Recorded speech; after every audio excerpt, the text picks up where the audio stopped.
찢어진 정장과 떨리는 손으로 거무른 산들 사이 고립된 우리에서 무력함의 쓴맛을 발견했다. 거기서 힘도 사치도 없이 그는 결코 이해하지 못했던 유일한 불을 찾았다. 진실. 그것은 부드러운 목소리와 부서진 유산을 품은 소녀의 형태로 다가왔다. 이 아름다운 극복과 사랑의 이야기에 감동하셨다면 채널을 구독하고 어느 도시에서 시청 중이신지 알려주세요. 계속해서 이감 제1장. 철의 왕 최정우는 43세의 나이에 이미 수천억의 재산을 모았고 철의 왕이라는 별명으로 불렸다. 그는 자신의 앞길을 가로막는 어떤 것도 용납하지 않았다. 검은색 벤틀리가 통영의 좁은 도로를 따라 굉음을 내며 달렸다. 최정우는 뒷좌석에 앉아 전화 통화를 하고 있었다. 그래 김이사, 내가 통영에 도착했어. 이 구식 마을이 곧 우리의 새로운 금광이 될 거야. 그는 차창 밖 풍경을 무관심하게 바라보며 말했다. 여기 사람들은 순진해. 우리의 문화 보존이라는 말에 속아 넘어갈 거야. 실제로는 이 마을을 완전히 바꿔놓을 계획이지만 최정우의 계획은 단순했다. 통영의 전통 가옥과 시장을 철거하고 대신 초호화 리조트와 쇼핑 단지를 건설하는 것이었다. 표면적으로는 문화유산 보존 프로젝트라고 홍보하면서 실제로는 마을의 영혼을 완전히 없애버릴 계획이었다. 벤틀리가 마을 광장에 도착했을 때 마을 주민들이 모여 그를 맞이했다. 그들 중에는 마을 이장 박민호도 있었다. 최 회장님, 통영에 오신 것을 환영합니다. 박민호가 공손하게 인사했다. 최정우는 형식적인 미소를 지으며 차에서 내렸다. 그는 완벽하게 재단된 이탈리아 수트를 입고 있었고 손목에는 1억 원이 넘는 시계가 반짝였다. 이장님 만나서 반갑습니다. 통영은 정말 아름다운 마을이군요. 그는 가식적인 친절함으로 말했다. 우리 철강 개발이 이 마을의 잠재력을 최대한 끌어올릴 수 있길 기대합니다. 박민호는 미소를 지었지만 그의 눈에는 걱정이 어려 있었다. 회장님께서 저희 마을의 전통과 역사를 존중해 주실 거라 믿습니다. 통화를 마친 후 그는 창문을 열고 바다를 바라보았다. 달빛이 물결 위에 반짝이고 있었다. 잠시 동안 그는 이 풍경의 아름다움에 감동했다. 하지만 곧 그 감정을 밀어냈다. 감상에 빠질 시간이 없었다. 이곳은 단지 또 하나의 사업 기회일 뿐이었다. 그가 알지 못했던 것은 그의 전화 통화가 누군가에게 들렸다는 사실이었다. 그는 열정적으로 연설했다. 대부분의 마을 주민들은 박수를 쳤지만 몇몇은 의심스러운 눈빛을 교환했다. 그들 중에는 71세의 노인 김하준도 있었다. 그는 한때 철강 개발의 수석 엔지니어였지만 5년 전 비용 절감이라는 명목으로 해고되었다. 그 후 김하준은 고향인 통영으로 돌아와 조용히 여생을 보내고 있었다. 만찬 후 최정우는 마을을 둘러보기로 했다. 그는 겉으로는 감탄하는 척했지만 실제로는 어떤 건물을 먼저 철거할지 계산하고 있었다. 오래된 등대, 전통시장, 수백 년 된 불교 사원, 모두 그의 계획 속에서는 철거 대상이었다. 저녁이 되자 최정우는 마을에서 가장 좋은 민박집에 묵게 되었다. 그곳은 전통 한옥을 개조한 곳으로 200년 된 목조 건물이었다. 그는 방 안에서 다시 전화를 걸었다.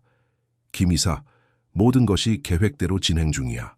이 마을 사람들은 우리가 생각한 것보다 더 순진해. 그는 낮은 목소리로 말했다. 내일 마을 주민들과 더 많은 미팅을 가질 거야. 일단 그들의 신뢰를 얻으면 나머지는 쉬울 거야. 이 아름다운 극복과 사랑의 이야기에 감동하셨다면 채널을 구독하고 어느 도시에서 시청 중이신지 알려주세요. 계속해서 제1장. 철의 왕 최정우의 계획은 단순했다. 통영의 전통 가옥과 시장을 철거하고 대신 초호화 리조트와 쇼핑 단지를 건설하는 것이었다. 표면적으로는 문화유산 보존 프로젝트라고 홍보하면서 실제로는 마을의 영혼을 완전히 없애버릴 계획이었다. 벤틀리가 마을 광장에 도착했을 때 마을 주민들이 모여 그를 맞이했다. 그들 중에는 마을 이장 박민호도 있었다. 최 회장님, 통영에 오신 것을 환영합니다. 박민호가 공손하게 인사했다. 최정우는 형식적인 미소를 지으며 차에서 내렸다. 그는 완벽하게 재단된 이탈리아 수트를 입고 있었고 손목에는 1억 원이 넘는 시계가 반짝였다. 이장님, 만나서 반갑습니다. 통영은 정말 아름다운 마을이군요. 그는 가식적인 친절함으로 말했다.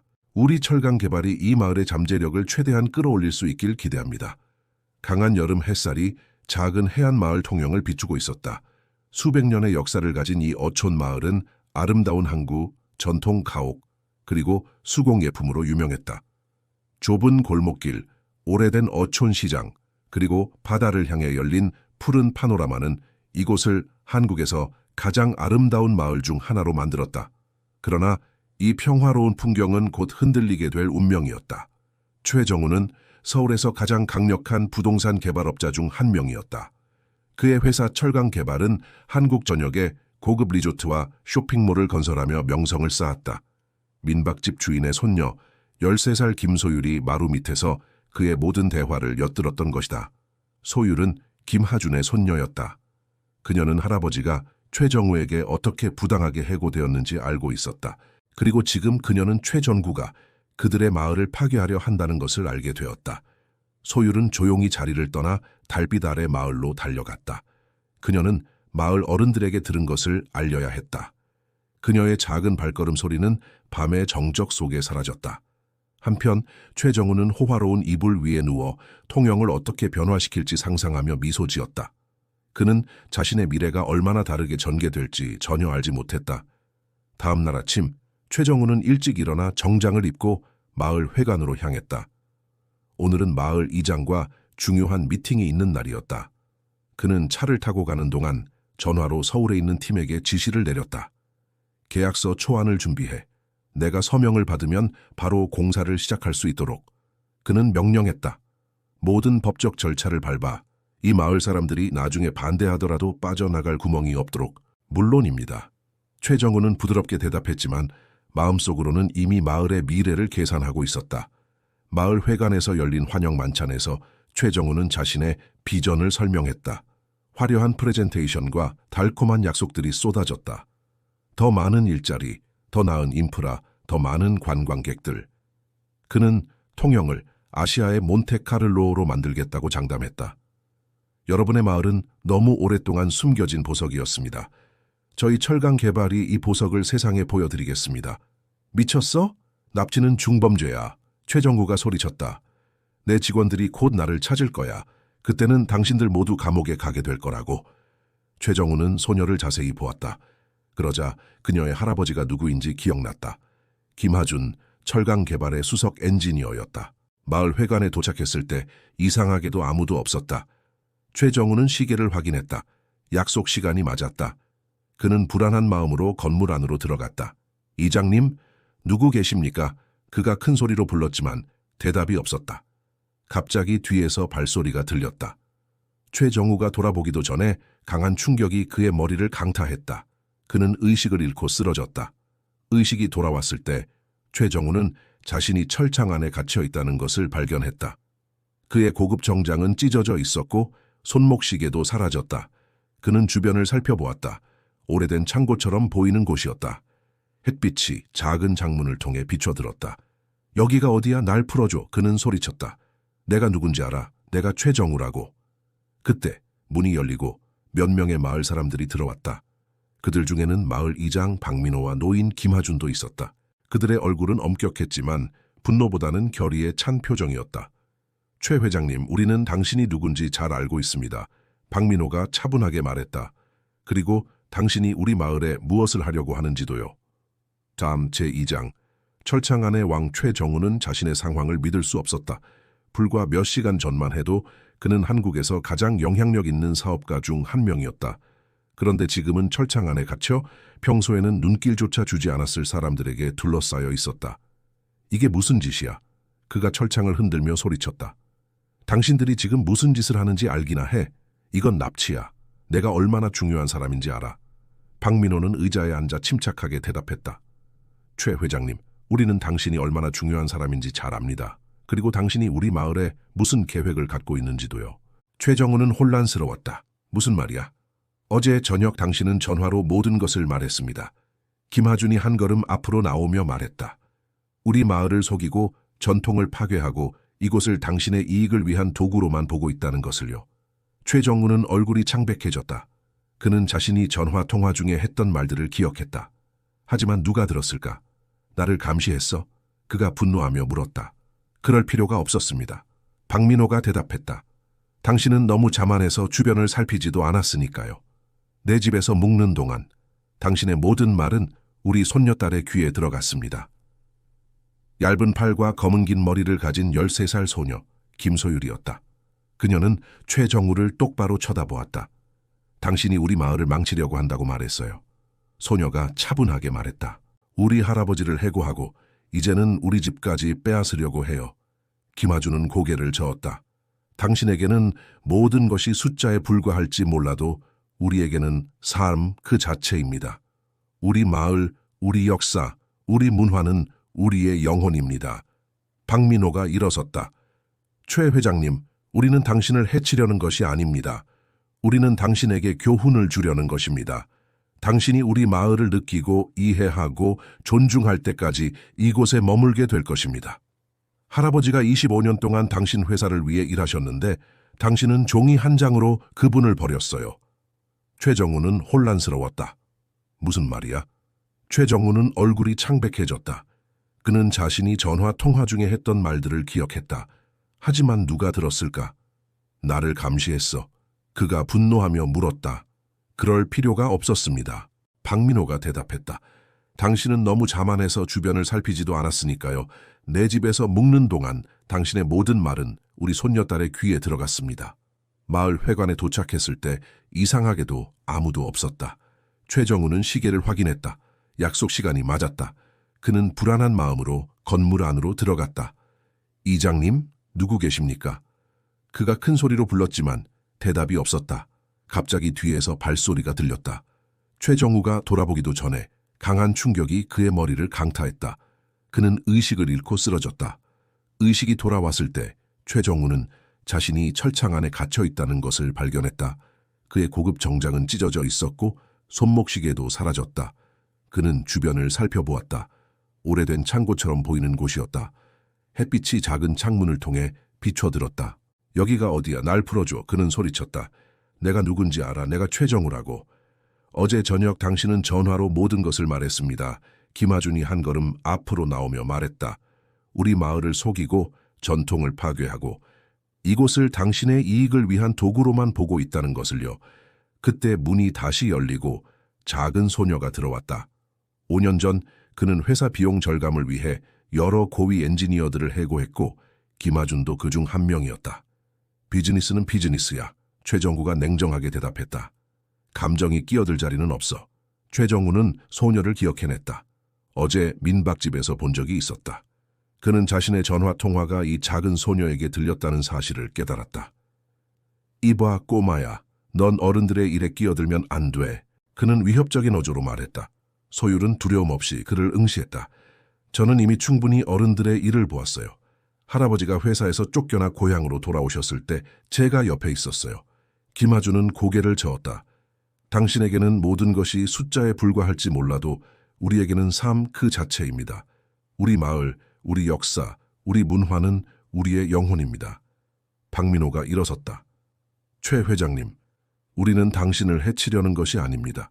우리는 당신에게 교훈을 주려는 것입니다.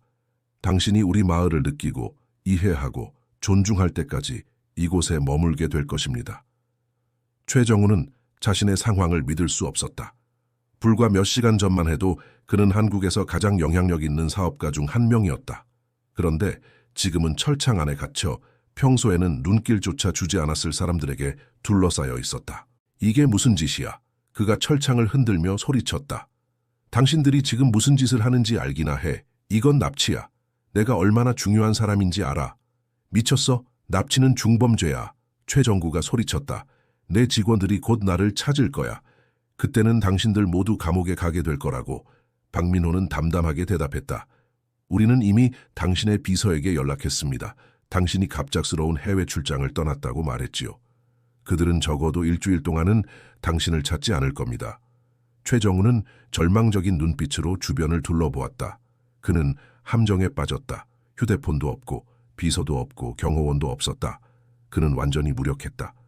내가 당신들에게 얼마든지 줄 수 있어. 그가 마지막 수단으로 제안했다. 돈, 직업, 무엇이든 그냥 나를 풀어줘. 소율은 고개를 저었다. 박민호는 담담하게 대답했다. 우리는 이미 당신의 비서에게 연락했습니다.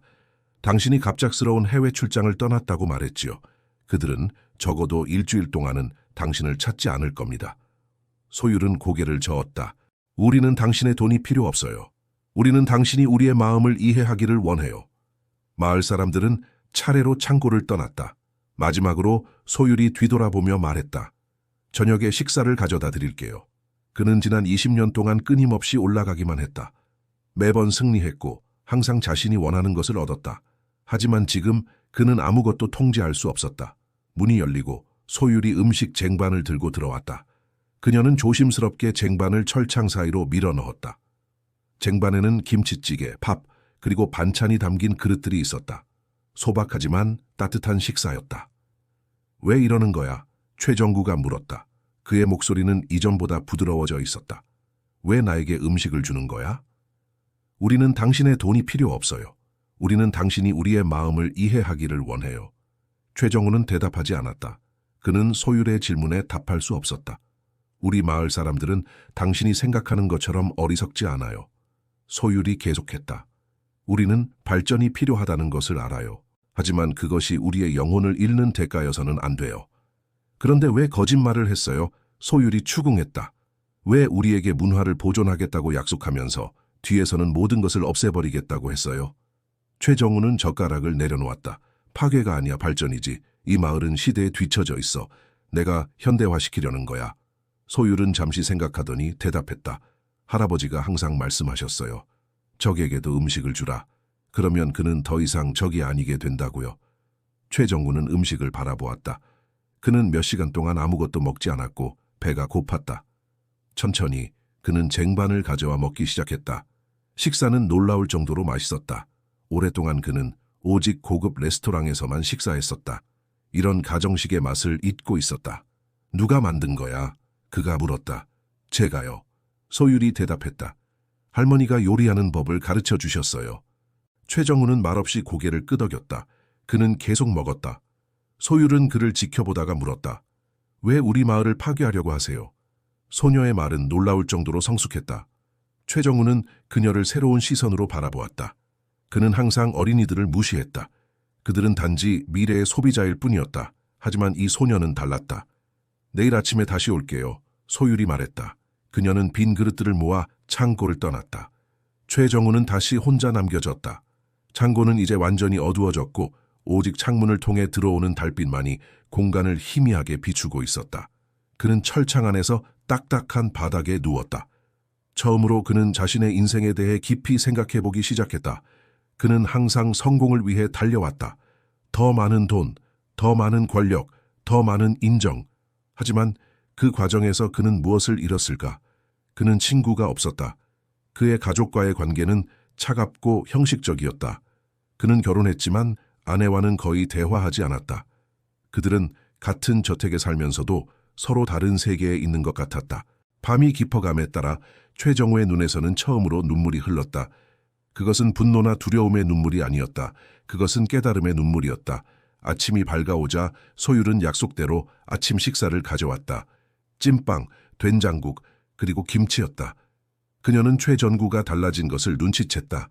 그의 눈에는 어떤 부드러움이 있었다. 잘 주무셨어요? 소율이 물었다. 최정구는 쓴 웃음을 지었다. 철창 안에서 어떻게 잘 잘 수 있겠어? 최정우는 음식을 바라보았다. 그는 몇 시간 동안 아무것도 먹지 않았고 배가 고팠다. 천천히 그는 쟁반을 가져와 먹기 시작했다. 식사는 놀라울 정도로 맛있었다. 오랫동안 그는 오직 고급 레스토랑에서만 식사했었다. 이런 가정식의 맛을 잊고 있었다. 누가 만든 거야? 그가 물었다. 제가요. 소율이 대답했다. 할머니가 요리하는 법을 가르쳐 주셨어요. 마을 사람들은 차례로 창고를 떠났다. 마지막으로 소율이 뒤돌아보며 말했다. 저녁에 식사를 가져다 드릴게요. 소율은 잠시 생각하더니 대답했다. 할아버지가 항상 말씀하셨어요. 적에게도 음식을 주라. 그러면 그는 더 이상 적이 아니게 된다고요. 문이 닫히고 최정우는 홀로 남겨졌다. 그는 철창을 발로 차고 도움을 요청하며 소리쳤지만 아무도 듣지 않았다. 창고는 마을에서 떨어진 산속에 있었다. 그의 외침은 단지 텅 빈 벽에 메아리칠 뿐이었다. 시간이 천천히 흘렀다. 오후가 되자 햇빛은 더욱 강렬해졌고 창고 안은 점점 더워졌다. 최정우는 정장 재킷을 벗고 넥타이를 풀었다. 그는 이제 땀에 젖은 셔츠만 입고 있었다. 그의 완벽하게 다듬어진 머리는 이제 엉망이 되었고 평소에 자신감 넘치는 표정은 사라졌다. 몇 시간 후 해가 지기 시작했다. 창고 안은 점점 어두워졌다. 최정우는 철창 안에서 웅크리고 앉아 자신의 상황을 되돌아보았다. 최정우는 젓가락을 내려놓았다. 파괴가 아니야, 발전이지. 이 마을은 시대에 뒤처져 있어. 내가 현대화시키려는 거야. 그런데 왜 거짓말을 했어요? 소율이 추궁했다. 왜 우리에게 문화를 보존하겠다고 약속하면서 뒤에서는 모든 것을 없애버리겠다고 했어요? 최정우는 대답하지 않았다. 그는 소율의 질문에 답할 수 없었다. 우리 마을 사람들은 당신이 생각하는 것처럼 어리석지 않아요. 소율이 계속했다. 우리는 발전이 필요하다는 것을 알아요. 하지만 그것이 우리의 영혼을 잃는 대가여서는 안 돼요. 소녀의 말은 놀라울 정도로 성숙했다. 최정우는 그녀를 새로운 시선으로 바라보았다. 그는 항상 어린이들을 무시했다. 그들은 단지 미래의 소비자일 뿐이었다. 하지만 이 소녀는 달랐다. 내일 아침에 다시 올게요. 소율이 말했다. 그녀는 빈 그릇들을 모아 창고를 떠났다. 최정우는 다시 혼자 남겨졌다. 창고는 이제 완전히 어두워졌고 오직 창문을 통해 들어오는 달빛만이 공간을 희미하게 비추고 있었다. 그는 철창 안에서 딱딱한 바닥에 누웠다. 처음으로 그는 자신의 인생에 대해 깊이 생각해 보기 시작했다. 그는 항상 성공을 위해 달려왔다. 더 많은 돈, 더 많은 권력, 더 많은 인정. 하지만 그 과정에서 그는 무엇을 잃었을까? 그는 친구가 없었다. 그의 가족과의 관계는 차갑고 형식적이었다. 그는 결혼했지만 아내와는 거의 대화하지 않았다. 그들은 같은 저택에 살면서도 서로 다른 세계에 있는 것 같았다. 밤이 깊어감에 따라 최정우의 눈에서는 처음으로 눈물이 흘렀다. 그것은 분노나 두려움의 눈물이 아니었다. 그것은 깨달음의 눈물이었다. 아침이 밝아오자 소율은 약속대로 아침 식사를 가져왔다. 찐빵, 된장국, 그리고 김치였다. 그녀는 최정구가 달라진 것을 눈치챘다. 그의 눈에는 어떤 부드러움이 있었다. 잘 주무셨어요? 소율이 물었다. 최정우는 쓴웃음을 지었다. 철창 안에서 어떻게 잘 잘 수 있겠어? 미안해요. 소율이 진심으로 말했다. 하지만 이것이 우리가 당신을 이해시킬 수 있는 유일한 방법이었어요. 최정우는 한숨을 쉬었다. 네, 할아버지. 그는 어떻게 지내? 소율은 놀랐다. 할아버지요? 그분은 괜찮으세요. 회사에서 쫓겨난 후에 건강이 많이 안 좋아지셨어요.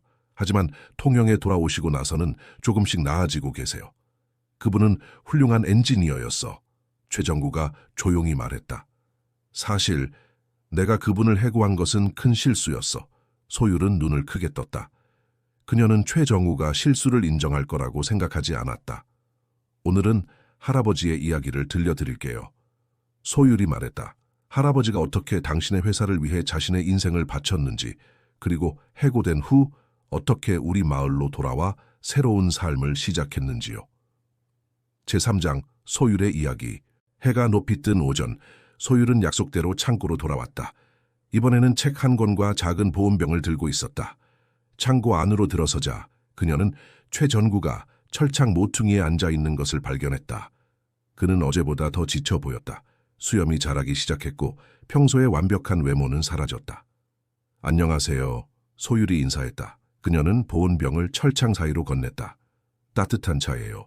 할머니가 직접 만드신 쑥차예요. 몸에 좋대요. 최정우는 말없이 보온병을 받았다.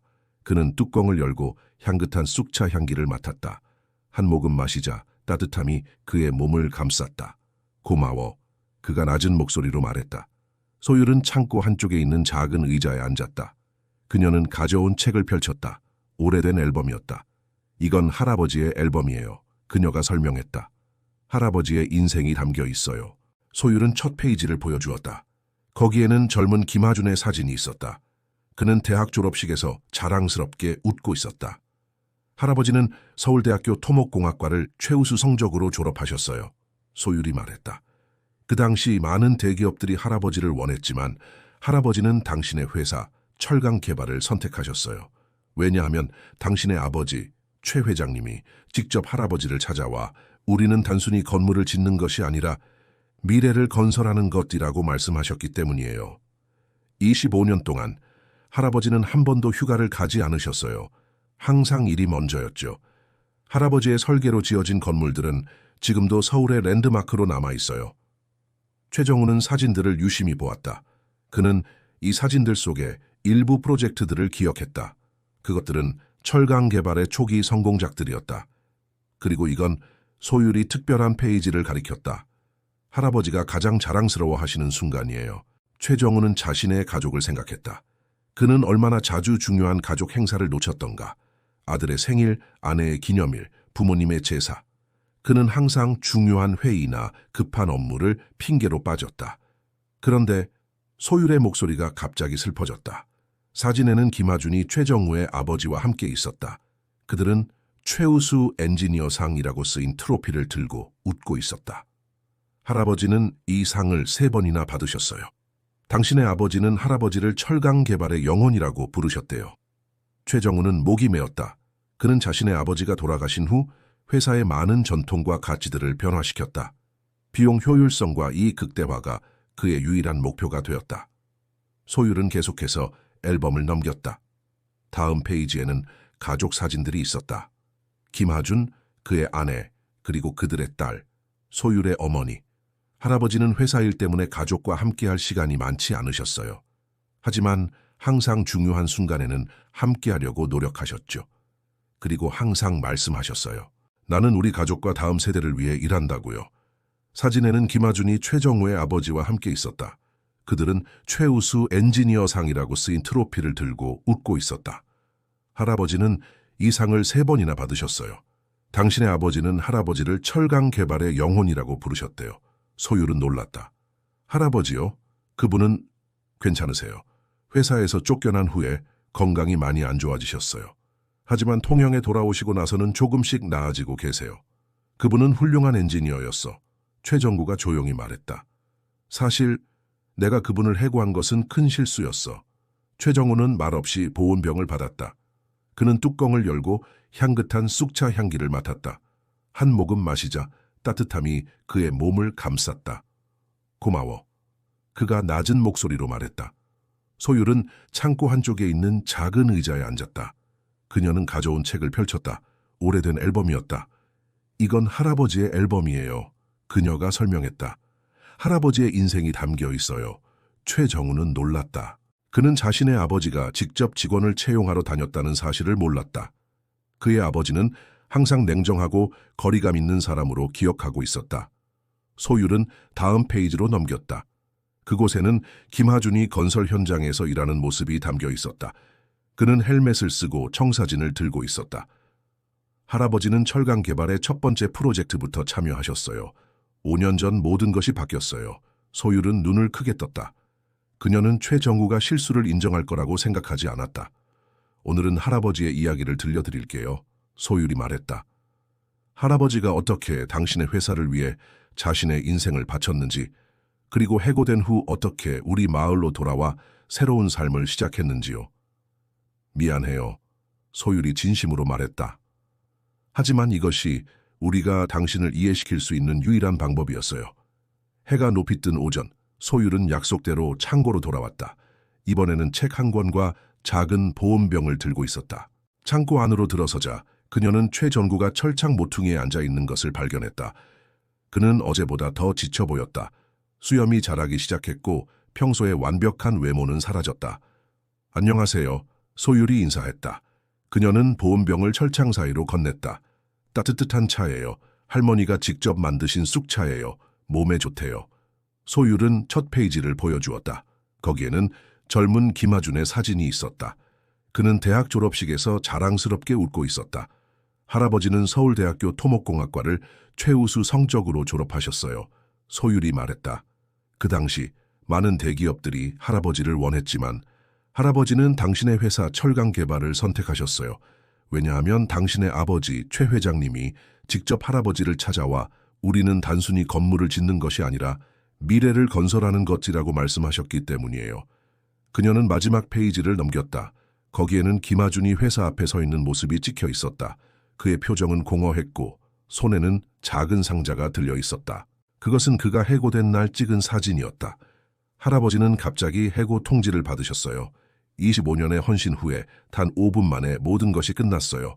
이유는 구조조정이었죠. 할아버지는 너무 충격을 받으셔서 몇 주 동안 말씀을 못 하셨어요. 최정우는 오랫동안 침묵했다. 그는 소율의 이야기를 깊이 생각하고 있었다. 마침내 그가 입을 열었다. 최정우는 고개를 숙였다.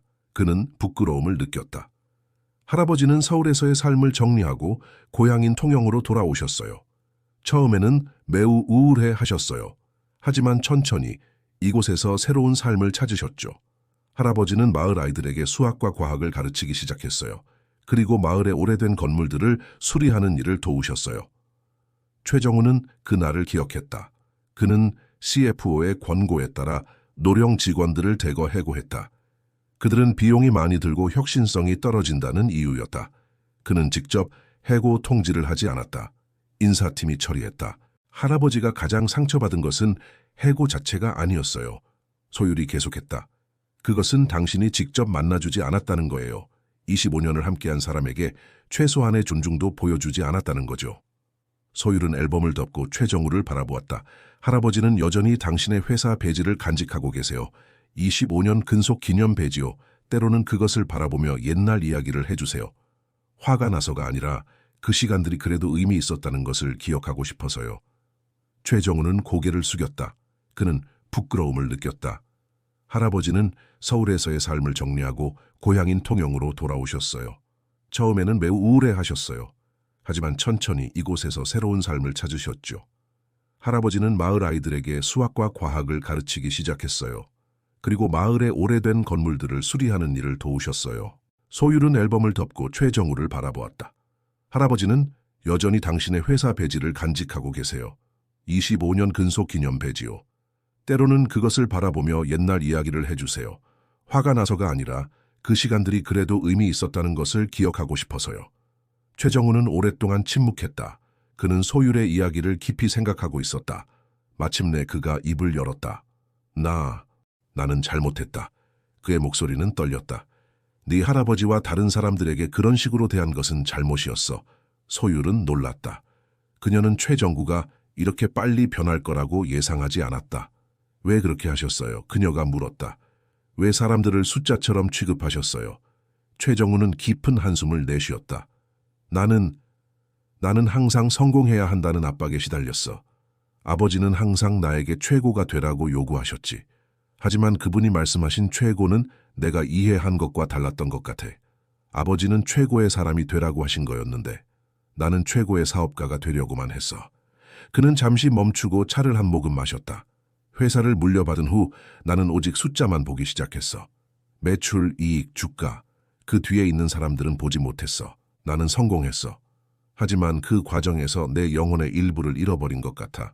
나를 언제까지 여기 가둬둘 생각이야? 최정우가 물었다. 그의 목소리에는 이전의 적대감이 없었다.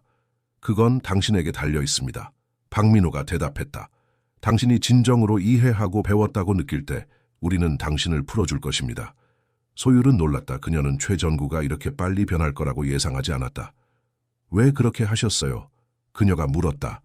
왜 사람들을 숫자처럼 취급하셨어요? 그녀가 떠난 후 박민호는 최정우에게 다가왔다.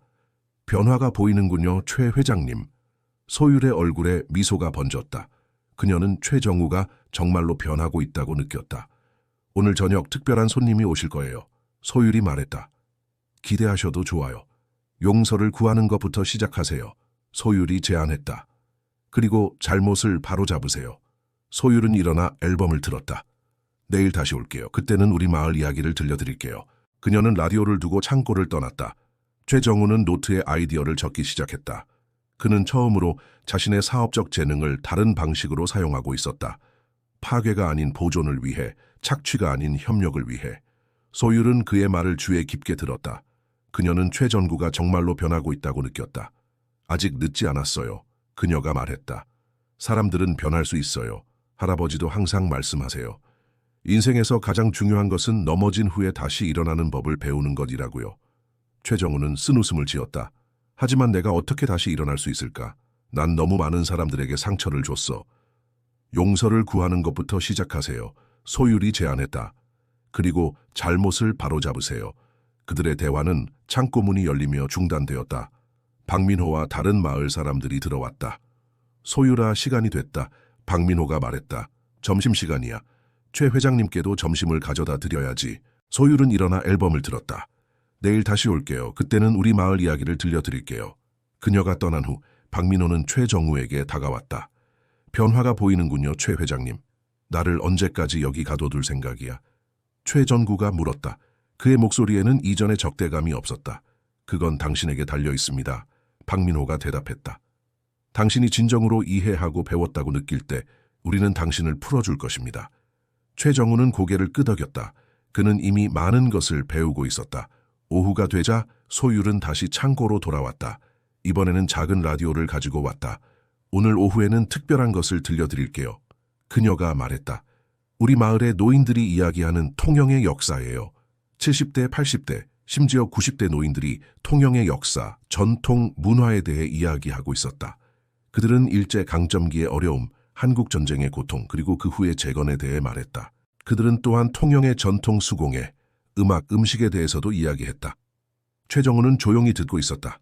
그는 이 작은 마을이 얼마나 풍부한 역사와 문화를 가지고 있는지 몰랐다.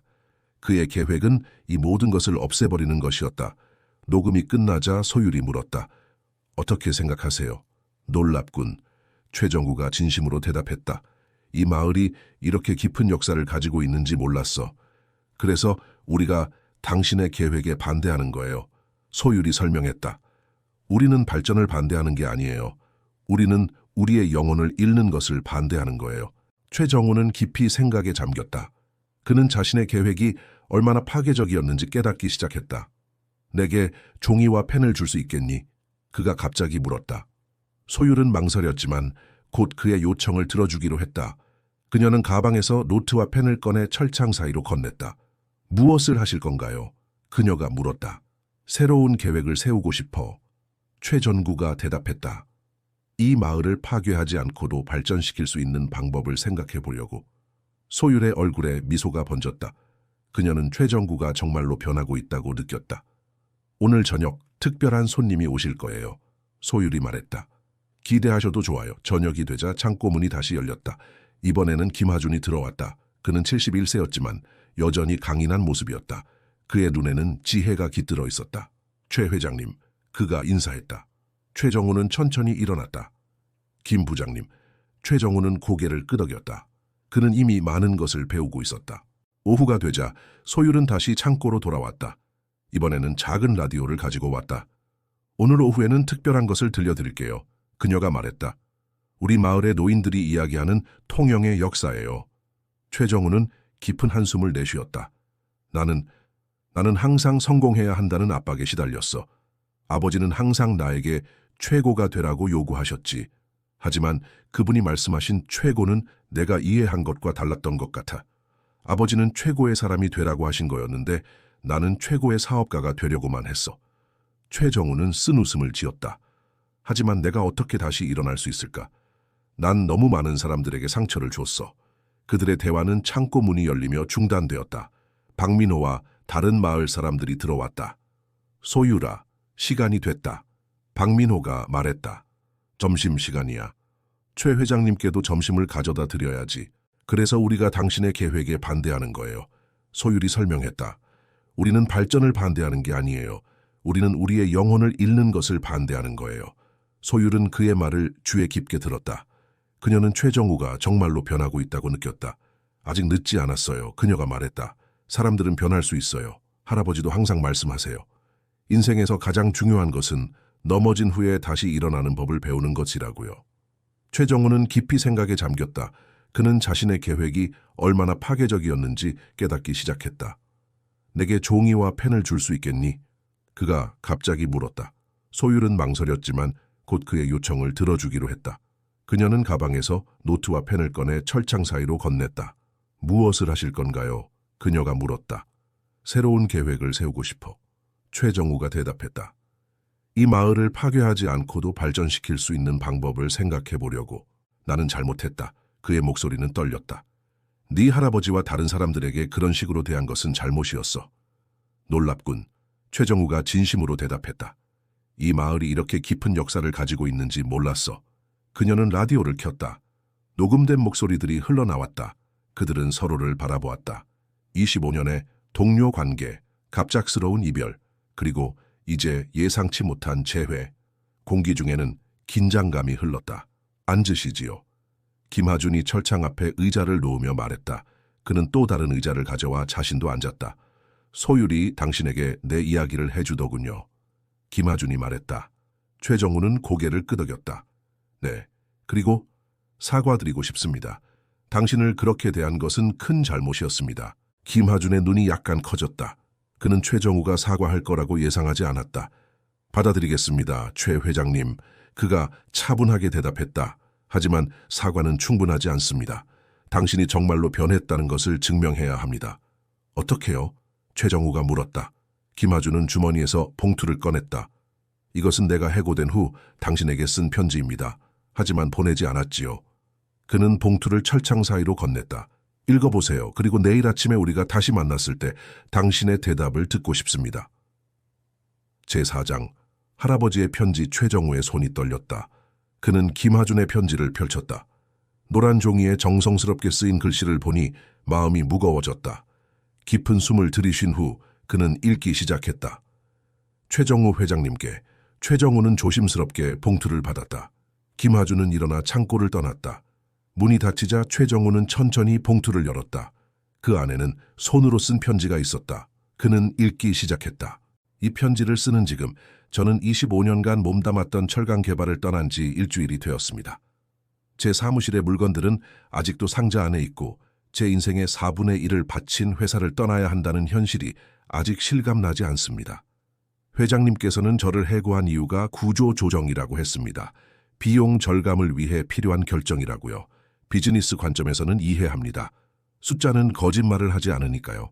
71세 노인 엔지니어의 급여는 신입 엔지니어 셋의 급여와 맞먹을 테니까요. 하지만 회장님, 사람은 숫자 이상입니다. 제가 철강 개발에 바친 25년의 세월은 단순한 숫자로 환산될 수 없습니다.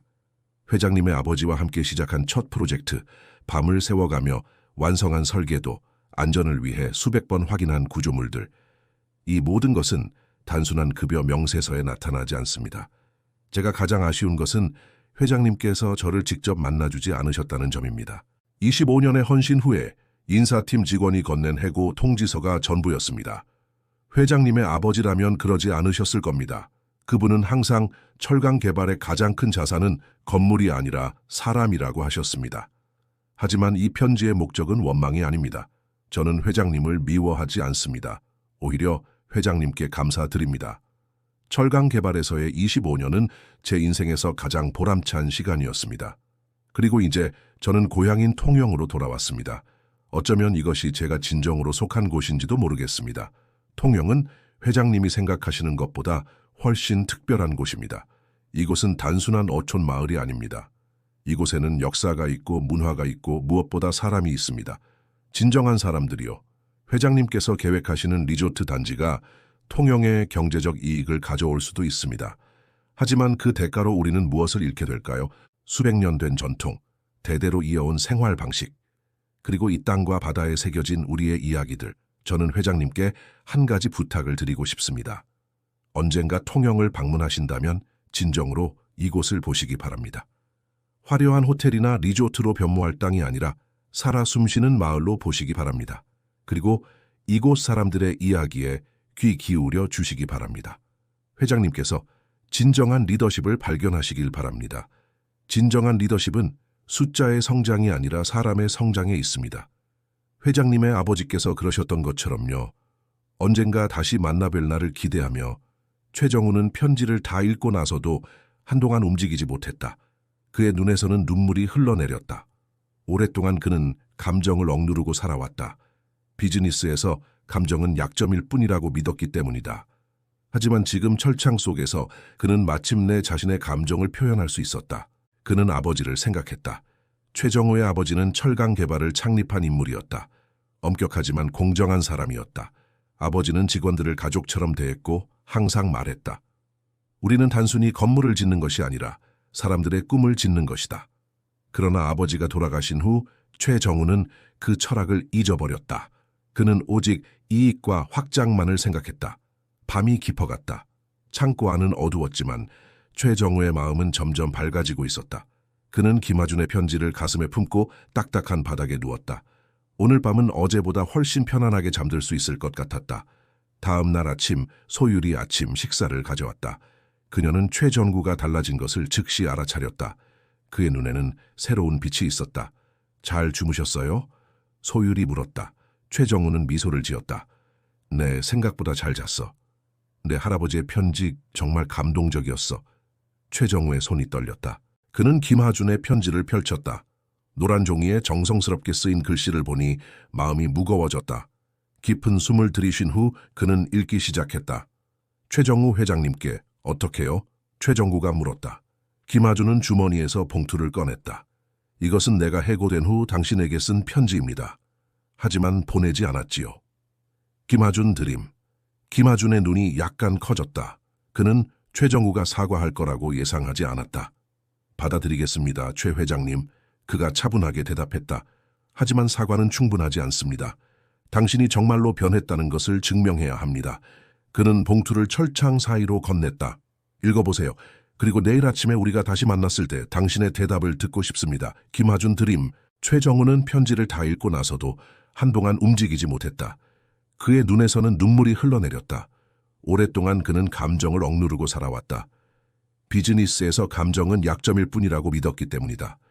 하지만 지금 철창 속에서 그는 마침내 자신의 감정을 표현할 수 있었다. 그는 아버지를 생각했다. 최정우의 아버지는 철강 개발을 창립한 인물이었다. 엄격하지만 공정한 사람이었다. 아버지는 직원들을 가족처럼 대했고 항상 말했다.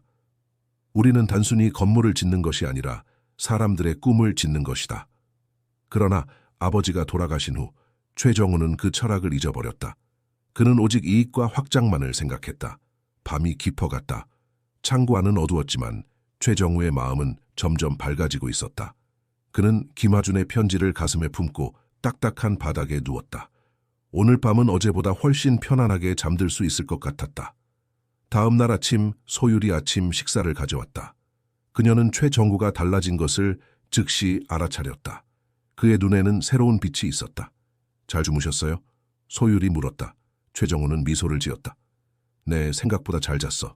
내 할아버지의 편지 정말 감동적이었어. 소율은 기뻐 보였다. 할아버지는 정말 대단한 분이세요. 항상 용서와 이해를 가르치세요. 분노는 우리를 약하게 만들고 용서는 우리를 강하게 만든다고요. 현명하신 분이야. 최정구가 동의했다. 오늘 할아버지를 다시 만날 수 있을까? 물론이죠. 소율이 대답했다. 할아버지는 오후에 오실 거예요.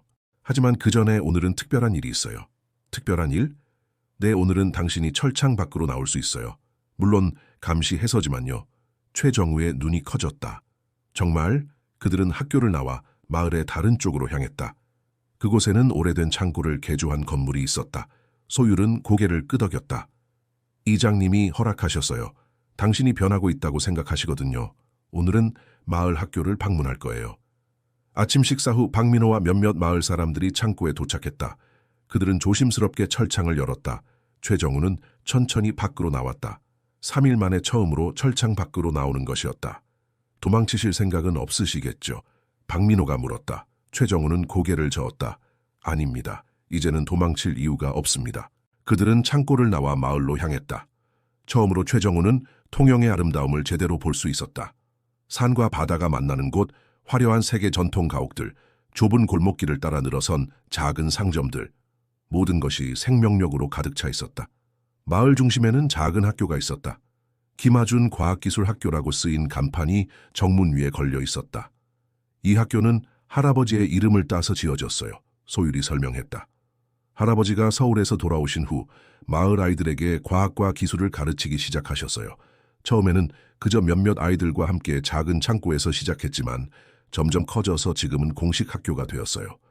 최정우는 망설였지만 이내 고개를 끄덕였다. 그는 교실 뒤쪽 빈 자리에 앉았다. 소율도 그 옆에 앉았다. 김하준은 수업을 계속했다.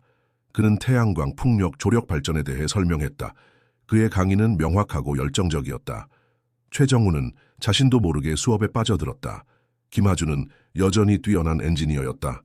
수업이 끝나자 아이들은 각자의 재생에너지 프로젝트를 발표했다. 한 소녀는 작은 풍력 발전기를 만들었고 한 소녀는 태양열 조리기를 설계했다. 모든 프로젝트는 창의적이고 실용적이었다. 이 아이들은 정말 똑똑하군요. 최정우가 소율에게 말했다. 네, 이 마을의 미래예요. 소율이 자랑스럽게 대답했다. 할아버지는 항상 말씀하세요. 지식은 가장 강력한 도구라고요. 그들은 학교 안으로 들어갔다. 복도를 따라 걸으며 최정우는 교실들을 들여다보았다. 각 교실에서는 다양한 나이의 아이들이 열심히 공부하고 있었다.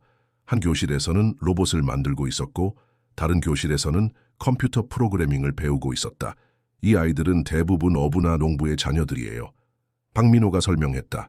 예전에는 고등교육을 받기 위해 마을을 떠나야 했지만 이제는 여기서도 최고 수준의 교육을 받을 수 있게 되었습니다. 그들은 마지막 교실에 도착했다. 그곳에서는 김하준이 10명 정도의 중학생들에게 물리학을 가르치고 있었다. 그는 최정우를 보자 잠시 멈추었다. 아, 손님이 오셨군요.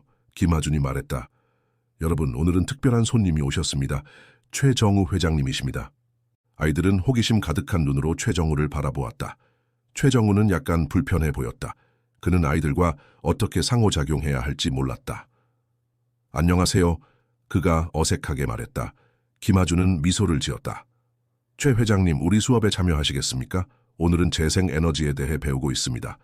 최정우는 망설였지만 이내 고개를 끄덕였다. 그는 교실 뒤쪽 빈자리에 앉았다. 소율도 그 옆에 앉았다. 김하준은 수업을 계속했다. 그는 태양광, 풍력, 조력 발전에 대해 설명했다. 그의 강의는 명확하고 열정적이었다. 최정우는 자신도 모르게 수업에 빠져들었다.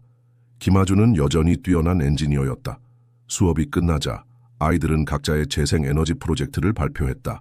한 소녀는 작은 풍력 발전기를 만들었고 한 소녀는 태양열 조리기를 설계했다. 모든 프로젝트는 창의적이고 실용적이었다. 이 아이들은 정말 똑똑하군요. 최정우가 소율에게 말했다. 네, 이 마을의 미래예요. 소율이 자랑스럽게 대답했다. 할아버지는 항상 말씀하세요. 지식은 가장 강력한 도구라고요. 수업이 끝난 후 김하준은 최정우에게 다가왔다. 편지는 읽어보셨습니까? 최정우는 고개를 끄덕였다.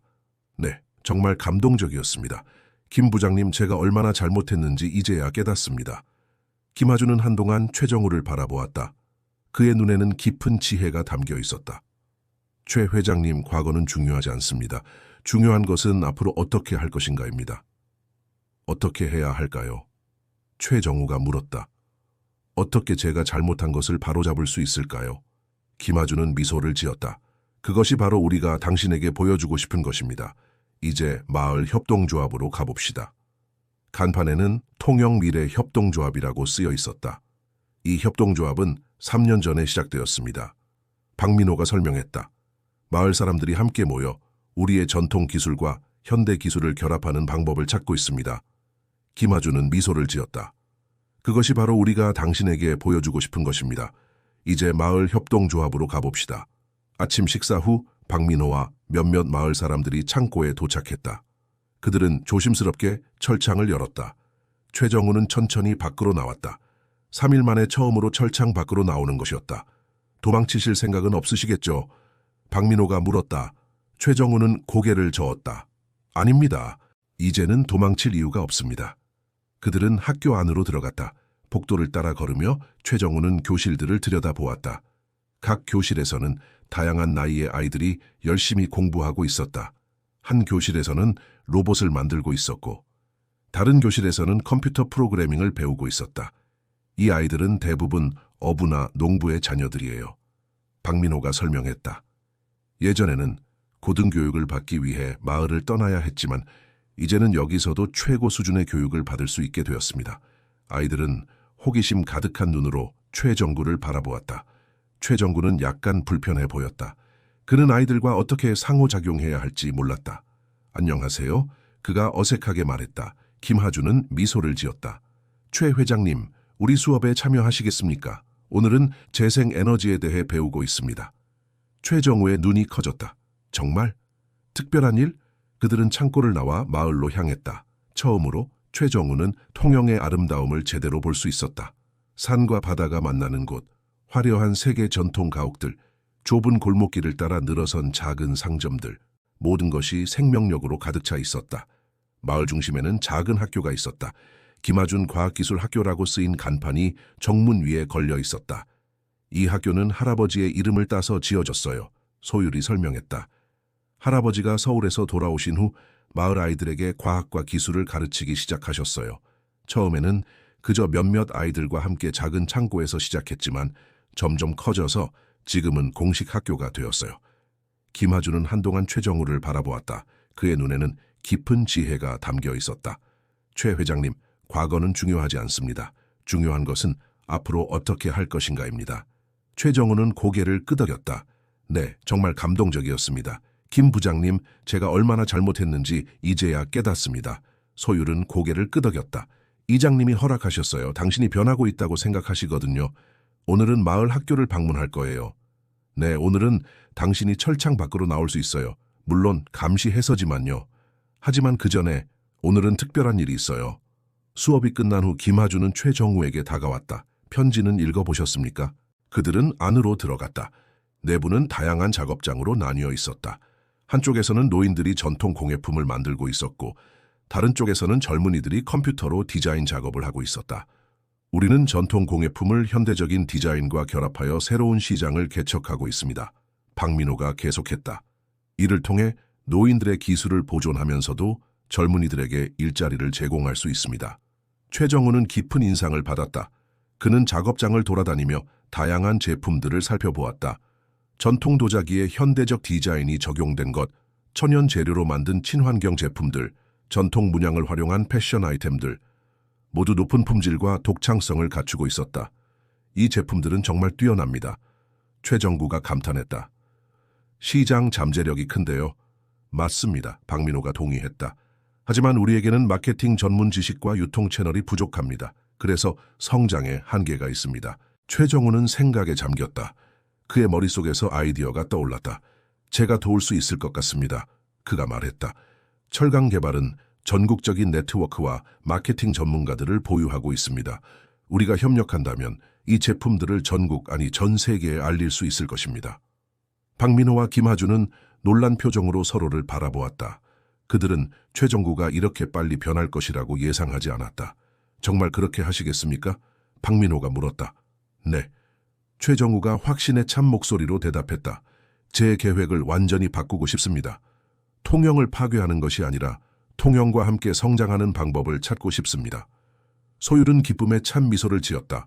그녀는 최전구가 정말로 변했다는 것을 느꼈다.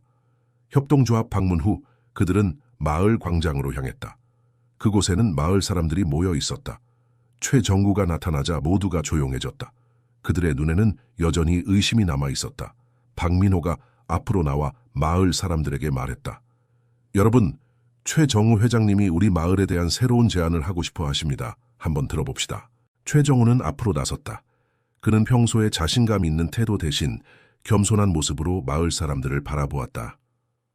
통영 주민 여러분, 먼저 진심으로 사과드립니다. 그가 시작했다.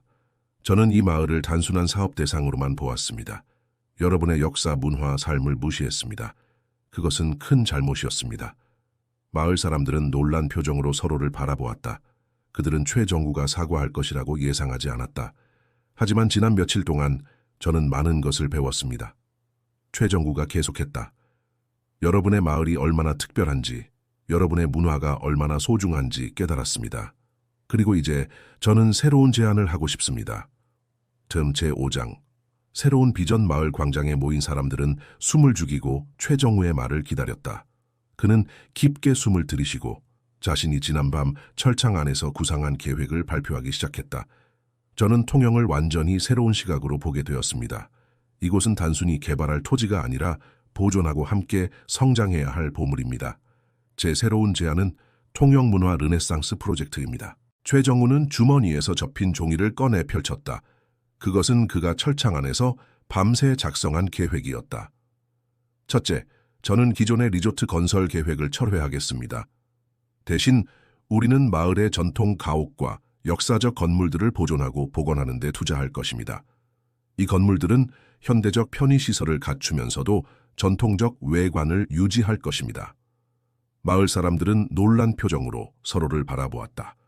그들은 최정구가 사과할 것이라고 예상하지 않았다. 하지만 지난 며칠 동안 저는 많은 것을 배웠습니다. 최정구가 계속했다. 여러분의 마을이 얼마나 특별한지, 여러분의 문화가 얼마나 소중한지 깨달았습니다. 그리고 이제 저는 새로운 제안을 하고 싶습니다. 최정우는 생각에 잠겼다. 그의 머릿속에서 아이디어가 떠올랐다. 제가 도울 수 있을 것 같습니다. 그가 말했다. 철강 개발은 전국적인 네트워크와 마케팅 전문가들을 보유하고 있습니다. 우리가 협력한다면 이 제품들을 전국, 아니 전 세계에 알릴 수 있을 것입니다. 마을 광장에 모인 사람들은 숨을 죽이고 최정우의 말을 기다렸다. 그는 깊게 숨을 들이쉬고 자신이 지난밤 철창 안에서 구상한 계획을 발표하기 시작했다. 저는 통영을 완전히 새로운 시각으로 보게 되었습니다. 이곳은 단순히 개발할 토지가 아니라 보존하고 함께 성장해야 할 보물입니다. 제 새로운 제안은 통영문화 르네상스 프로젝트입니다. 소율은 기쁨에 찬 미소를 지었다. 그녀는 최정구가 정말로 변했다는 것을 느꼈다. 협동조합 방문 후 그들은 마을 광장으로 향했다. 그곳에는 마을 사람들이 모여 있었다. 최정구가 나타나자 모두가 조용해졌다. 그들의 눈에는 여전히 의심이 남아 있었다. 박민호가 앞으로 나와 마을 사람들에게 말했다. 여러분, 최정우 회장님이 우리 마을에 대한 새로운 제안을 하고 싶어 하십니다. 한번 들어봅시다. 박민호는 깊이 감명받은 표정이었다. 김아준은 조용히 미소를 지었다. 셋째, 김아준 과학기술학교에 대한 지원을 확대하여 더 많은 학생들이 혜택을 받을 수 있도록 하겠습니다. 최첨단 실험실과 교육시설을 구축하고 서울의 유명 대학 및 연구소와의 교류 프로그램도 마련하겠습니다. 마을 사람들 사이에서 놀라움의 속삭임이 들렸다. 둘째, 통영미래협동조합과 협력하여 전통 공예품의 현대화와 국제시장 진출을 지원하겠습니다. 제 회사의 마케팅팀과 유통망을 활용하여 통영의 제품들이 전 세계에 알려질 수 있도록 하겠습니다. 최정우는 깊은 인상을 받았다. 그는 작업장을 돌아다니며 다양한 제품들을 살펴보았다.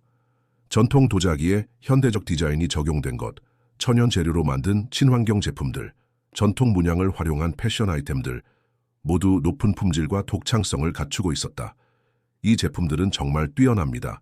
최정구가 감탄했다. 시장 잠재력이 큰데요. 맞습니다. 박민호가 동의했다. 하지만 우리에게는 마케팅 전문 지식과 유통 채널이 부족합니다. 그래서 성장에 한계가 있습니다. 최정우는 앞으로 나섰다. 그는 평소에 자신감 있는 태도 대신 겸손한 모습으로 마을 사람들을 바라보았다. 통영 주민 여러분, 먼저 진심으로 사과드립니다. 그가 시작했다. 저는 이 마을을 단순한 사업 대상으로만 보았습니다. 여러분의 역사, 문화, 삶을 무시했습니다. 그것은 큰 잘못이었습니다. 박민호와 김아준은 놀란 표정으로 서로를 바라보았다. 그들은 최정구가 이렇게 빨리 변할 것이라고 예상하지 않았다. 정말 그렇게 하시겠습니까? 박민호가 물었다. 네. 최정구가 확신에 찬 목소리로 대답했다. 제 계획을 완전히 바꾸고 싶습니다. 통영을 파괴하는 것이 아니라 통영과 함께 성장하는 방법을 찾고 싶습니다. 그들은 안으로 들어갔다. 내부는 다양한 작업장으로 나뉘어 있었다. 한쪽에서는 노인들이 전통 공예품을 만들고 있었고 다른 쪽에서는 젊은이들이 컴퓨터로 디자인 작업을 하고 있었다. 우리는 전통 공예품을 현대적인 디자인과 결합하여 새로운 시장을 개척하고 있습니다. 박민호가 계속했다. 이를 통해 노인들의 기술을 보존하면서도 젊은이들에게 일자리를 제공할 수 있습니다. 마을 사람들 사이에서 놀라움의 속삭임이 들렸다. 둘째, 통영미래협동조합과 협력하여 전통 공예품의 현대화와 국제시장 진출을 지원하겠습니다. 제 회사의 마케팅팀과 유통망을 활용하여 통영의 제품들이 전 세계에 알려질 수 있도록 하겠습니다. 박민호는 깊이 감명받은 표정이었다. 김아준은 조용히 미소를 지었다. 셋째, 김아준 과학기술학교에 대한 지원을 확대하여 더 많은 학생들이 혜택을 받을 수 있도록 하겠습니다. 최첨단 실험실과 교육시설을 구축하고 서울의 유명 대학 및 연구소와의 교류 프로그램도 마련하겠습니다. 소율의 눈이 빛났다. 그녀는 최정구가 정말로 그들의 마을을 이해하기 시작했다는 것을 느낄 수 있었다. 마지막으로 통영의 자연환경을 보존하고 지속가능한 관광을 촉진하기 위한 생태관광센터를 설립하겠습니다. 이 센터는 통영의 자연, 역사, 문화를 배우고 체험할 수 있는 장소가 될 것입니다. 최정우는 잠시 말을 멈추고 마을 사람들의 반응을 살폈다. 처음에는 회의적인 표정들이 많았지만 점차 호기심과 희망으로 바뀌고 있었다. 저는 이 모든 계획이 통영 주민들과의 협력 없이는 불가능하다는 것을 알고 있습니다. 그래서 저는 통영발전위원회를 구성하고자 합니다. 이 위원회는 마을 대표들과 제 회사의 전문가들로 구성되어 모든 결정이 마을의 이익과 가치를 존중하는 방향으로 이루어지도록 할 것입니다. 최정우는 마지막으로 깊이 고개를 숙였다. 여러분, 저는 진심으로 사과드립니다. 그리고 함께 새로운 미래를 만들어가고 싶습니다. 제 제안을 고려해 주시기 바랍니다. 마을 광장은 잠시 조용했다. 그리고 천천히 한 노인이 박수를 치기 시작했다. 그는 통영에서 가장 나이 많은 어부 중 한 명이었다. 곧 다른 사람들도 그를 따라 박수를 쳤다. 박수 소리는 점점 커져갔다. 박민호가 앞으로 나섰다. 최 회장님, 우리는 당신의 제안을 진지하게 고려할 것입니다. 마을 회의를 통해 결정을 내리겠습니다. 소율의 눈이 빛났다. 그녀는 최정우가 정말로 그들의 마을을 이해하기 시작했다는 것을 느낄 수 있었다. 마지막으로 통영의 자연 환경을 보존하고 지속 가능한 관광을 촉진하기 위한 생태관광센터를 설립하겠습니다. 이 센터는 통영의 자연, 역사, 문화를 배우고 체험할 수 있는 장소가 될 것입니다. 박민호는 마을 사람들을 향해 말했다. 여러분, 오늘 저녁 마을 회관에서 회의를 하겠습니다. 최정우는 잠시 말을 멈추고 마을 사람들의 반응을 살폈다. 처음에는 회의적인 표정들이 많았지만 점차 호기심과 희망으로 바뀌고 있었다. 저는 이 모든 계획이 통영 주민들과의 협력 없이는 불가능하다는 것을 알고 있습니다. 그래서 저는 통영발전위원회를 구성하고자 합니다. 이 위원회는 마을 대표들과 제 회사의 전문가들로 구성되어 모든 결정이 마을의 이익과 가치를 존중하는 방향으로 이루어지도록 할 것입니다. 마을 광장은 잠시 조용했다. 그리고 천천히 한 노인이 박수를 치기 시작했다. 그는 통영에서 가장 나이 많은 어부 중 한 명이었다. 곧 다른 사람들도 그를 따라 박수를 쳤다. 박수 소리는 점점 커져갔다. 박민호가 앞으로 나섰다. 최 회장님, 우리는 당신의 제안을 진지하게 고려할 것입니다. 마을 회의를 통해 결정을 내리겠습니다. 최정우는 고개를 끄덕였다. 감사합니다. 저는 여러분의 결정을 존중하겠습니다. 박민호는 마을 사람들을 향해 말했다. 여러분, 오늘 저녁 마을 회관에서 회의를 하겠습니다. 모두 참석해 주시기 바랍니다. 사람들이 흩어지기 시작했을 때 김하준이 최정우에게 다가왔다. 인상적인 제안이었습니다. 최 회장님, 그가 말했다. 정말로 변하셨군요. 최정우는 미소를 지었다. 아직 배울 것이 많습니다. 김 부장님, 당신과 소율 그리고 이 마을 사람들이 제게 많은 것을 가르쳐 주었습니다. 최정우는 숨을 깊이 들이마셨다. 신선한 공기, 아름다운 풍경, 그리고 마음의 평화. 이런 감정은 오랫동안 느껴보지 못했던 것이었다. 소율아, 고마워. 그가 진심으로 말했다. 네가 아니었다면 나는 결코 이 아름다움을 보지 못했을 거야. 나는 그저 파괴해야 할 장애물로만 여겼을 테니까. 모두 참석해 주시기 바랍니다. 소율은 부끄러워하며 미소 지었다. 저는 그저 할아버지에게 배운 대로 했을 뿐이에요. 소율은 기뻐하며 뛰어올랐다. 제가 통영의 가장 아름다운 곳들을 보여드릴게요. 최정우는 잠시 생각했다. 가능하다면 마을을 더 둘러보고 싶습니다. 제가 보호하고 발전시키고자 하는 곳을 더 잘 알고 싶습니다. 소율은 잠시 그를 바라보았다. 최 회장님, 왜 그렇게 살았어요? 왜 항상 더 많은 것을 원했어요? 김하준은 소율을 바라보았다. 우리 소율이가 큰 역할을 했군요. 박민호가 최정우에게 물었다. 회장님, 오늘 밤 회의 전까지 어떻게 지내실 계획입니까? 한 노인이 최정우에게 미소를 지으며 말했다. 젊은이, 우리 금을 엮는 법을 배워볼래? 최정우는 깊은 한숨을 내쉬었다.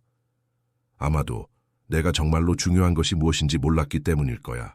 나는 항상 성공이 돈과 권력에서 온다고 생각했어. 아버지가 돌아가신 후 나는 그의 회사를 더 크고 더 강하게 만들어야 한다는 압박을 느꼈지. 그리고 그 과정에서 나 자신을 잃어버렸어. 최정우는 깊이 생각에 잠겼다. 그는 항상 자연을 정복하고 변형시켜야 할 대상으로 보았다. 하지만 이 노인의 말은 다른 관점을 제시했다. 자연과 조화롭게 살아가는 방법. 다음으로 그들은 전통 도자기 공방을 방문했다. 그곳에서는 도공들이 수백 년 된 기술로 아름다운 도자기를 만들고 있었다. 통영 도자기는 특별한 유약 기술로 유명해요. 소율이 설명했다. 이 푸른색은 바다의 색을 본떠 만든 것이라고 해요. 오후 동안 소율은 최정우를 통영의 구석구석으로 안내했다. 그들은 좁은 골목길을 따라 걸으며 수백 년 된 사찰, 전통시장, 그리고 아름다운 해안선을 방문했다. 소율은 각 장소에 얽힌 이야기와 역사를 열정적으로 설명했다. 한 작은 항구에서 그들은 노인들이 전통 방식으로 그물을 손질하는 모습을 보았다. 소율은 최정우에게 그들을 소개했다. 이분들은 통영에서 가장 오래된 어부 가문의 후손들이에요. 몇 세대에 걸쳐 이 바다에서 물고기를 잡아오셨죠. 최정우는 한 도공에게 도자기를 만드는 법을 배워보고 싶다고 했다. 도공은 기꺼이 그를 도왔다. 최정우는 생애 처음으로 흙을 만지며 무언가를 창조하는 경험을 했다. 그의 첫 작품은 형태가 고르지 않았지만 그는 그것을 만드는 과정에서 깊은 만족감을 느꼈다. 이것은 내가 평생 해온 일 중 가장 의미 있는 일인 것 같아. 그가 소율에게 말했다. 소율은 미소를 지었다. 때로는 가장 단순한 일이 가장 큰 행복을 가져다 주기도 해요. 해가 지기 시작할 무렵 그들은 통영에서 가장 높은 언덕에 올랐다. 그곳에서는 마을 전체와 그 너머의 바다가 한눈에 내려다 보였다. 석양의 빛이 마을과 바다를 황금빛으로 물들이고 있었다. 이곳이 제가 가장 좋아하는 장소예요. 소율이 말했다. 할아버지가 자주 저를 데려오셨어요. 우리는 항상 큰 그림을 볼 줄 알아야 한다고 말씀하셨죠. 사람들이 흩어지기 시작했을 때 김하준이 최정우에게 다가왔다. 인상적인 제안이었습니다, 최 회장님. 그가 말했다. 정말로 변하셨군요. 박민호는 고개를 끄덕였다. 좋습니다. 소율이가 가이드를 해줄 것입니다. 물론 몇몇 마을 사람들이 동행할 것입니다. 최정우는 망설였지만 이내 고개를 끄덕였다. 그는 노인 옆에 앉아 그물을 손질하는 방법을 배우기 시작했다. 처음에는 서툴렀지만 천천히 요령을 터득해갔다. 그의 손가락은 곧 물집이 생겼지만 그는 멈추지 않았다. 이렇게 매일 일하시는 건가요? 최정우가 물었다. 노인은 고개를 끄덕였다. 김하준은 소율을 바라보았다. 우리 소율이가 큰 역할을 했군요. 소율은 부끄러워하며 미소 지었다. 저는 그저 할아버지에게 배운 대로 했을 뿐이에요. 박민호가 최정우에게 물었다. 회장님, 오늘 밤 회의 전까지 어떻게 지내실 계획입니까? 최정우는 잠시 생각했다. 가능하다면 마을을 더 둘러보고 싶습니다. 제가 보호하고 발전시키고자 하는 곳을 더 잘 알고 싶습니다. 박민호는 고개를 끄덕였다. 좋습니다. 소율이가 가이드를 해줄 것입니다. 물론 몇몇 마을 사람들이 동행할 것입니다. 소율은 기뻐하며 뛰어올랐다. 제가 통영의 가장 아름다운 곳들을 보여드릴게요. 오후 동안 소율은 최정우를 통영의 구석구석으로 안내했다. 그들은 좁은 골목길을 따라 걸으며 수백 년 된 사찰, 전통시장, 그리고 아름다운 해안선을 방문했다. 소율은 각 장소에 얽힌 이야기와 역사를 열정적으로 설명했다. 한 작은 항구에서 그들은 노인들이 전통 방식으로 그물을 손질하는 모습을 보았다. 소율은 최정우에게 그들을 소개했다. 이분들은 통영에서 가장 오래된 어부 가문의 후손들이에요. 몇 세대에 걸쳐 이 바다에서 물고기를 잡아오셨죠. 한 노인이 최정우에게 미소를 지으며 말했다. 젊은이, 우리 그물 엮는 법을 배워볼래? 50년 넘게 해온 일이지. 힘들지만 바다는 항상 정직하거든. 네가 바다에게 존경을 보이면 바다도 너에게 선물을 주지. 최정우는 깊이 생각에 잠겼다. 그는 항상 자연을 정복하고 변형시켜야 할 대상으로 보았다. 하지만 이 노인의 말은 다른 관점을 제시했다. 자연과 조화롭게 살아가는 방법. 다음으로 그들은 전통 도자기 공방을 방문했다. 그곳에서는 도공들이 수백 년 된 기술로 아름다운 도자기를 만들고 있었다. 통영 도자기는 특별한 유약 기술로 유명해요. 소율이 설명했다. 이 푸른색은 바다의 색을 본떠 만든 것이라고 해요. 최정우는 한 도공에게 도자기를 만드는 법을 배워보고 싶다고 했다. 도공은 기꺼이 그를 도왔다. 최정우는 생애 처음으로 흙을 만지며 무언가를 창조하는 경험을 했다. 그의 첫 작품은 형태가 고르지 않았지만 그는 그것을 만드는 과정에서 깊은 만족감을 느꼈다. 이것은 내가 평생 해온 일 중 가장 의미 있는 일인 것 같아. 그가 소율에게 말했다. 소율은 미소를 지었다. 때로는 가장 단순한 일이 가장 큰 행복을 가져다 주기도 해요. 해가 지기 시작할 무렵 그들은 통영에서 가장 높은 언덕에 올랐다. 그곳에서는 마을 전체와 그 너머의 바다가 한눈에 내려다 보였다. 석양의 빛이 마을과 바다를 황금빛으로 물들이고 있었다. 이곳이 제가 가장 좋아하는 장소예요. 소율이 말했다. 할아버지가 자주 저를 데려오셨어요. 우리는 항상 큰 그림을 볼 줄 알아야 한다고 말씀하셨죠. 최정우는 숨을 깊이 들이마셨다. 신선한 공기, 아름다운 풍경, 그리고 마음의 평화. 이런 감정은 오랫동안 느껴보지 못했던 것이었다. 소율아, 고마워. 그가 진심으로 말했다. 네가 아니었다면 나는 결코 이 아름다움을 보지 못했을 거야. 나는 그저 파괴해야 할 장애물로만 여겼을 테니까. 소율은 잠시 그를 바라보았다. 최 회장님, 왜 그렇게 살았어요? 왜 항상 더 많은 것을 원했어요? 최정우는 깊은 한숨을 내쉬었다. 아마도 내가 정말로 중요한 것이 무엇인지 몰랐기 때문일 거야. 나는 항상 성공이 돈과 권력에서 온다고 생각했어. 아버지가 돌아가신 후 나는 그의 회사를 더 크고 더 강하게 만들어야 한다는 압박을 느꼈지. 그리고 그 과정에서 나 자신을 잃어버렸어. 소율은 조용히 듣고 있었다. 최정우는 계속했다. 하지만 이제 알 것 같아. 아버지가 원했던 것은 단순히 큰 회사가 아니었어. 그는 의미 있는 회사를 원했던 거야. 사람들의 삶을 더 나아지게 하는 회사. 나는 그것을 잊고 있었어. 소율은 미소를 지었다. 아직 늦지 않았어요. 언제든 새로운 시작을 할 수 있어요. 그날 밤 마을 사람들은 축하 파티를 열었다. 광장에는 음식과 음료가 가득했고 사람들은 춤추고 노래했다. 최정우는 처음으로 형식적인 비즈니스 파티가 아닌 진정한 공동체 축제를 경험했다. 그는 마을 사람들과 함께 이야기하고 웃고 음식을 나누었다. 그의 마음은 오랫동안 느껴보지 못한 따뜻함으로 가득 찼다. 파티가 한창일 때 최정우는 잠시 자리를 비워 조용한 곳으로 향했다. 그는 바닷가에 앉아 달빛이 비치는 바다를 바라보았다.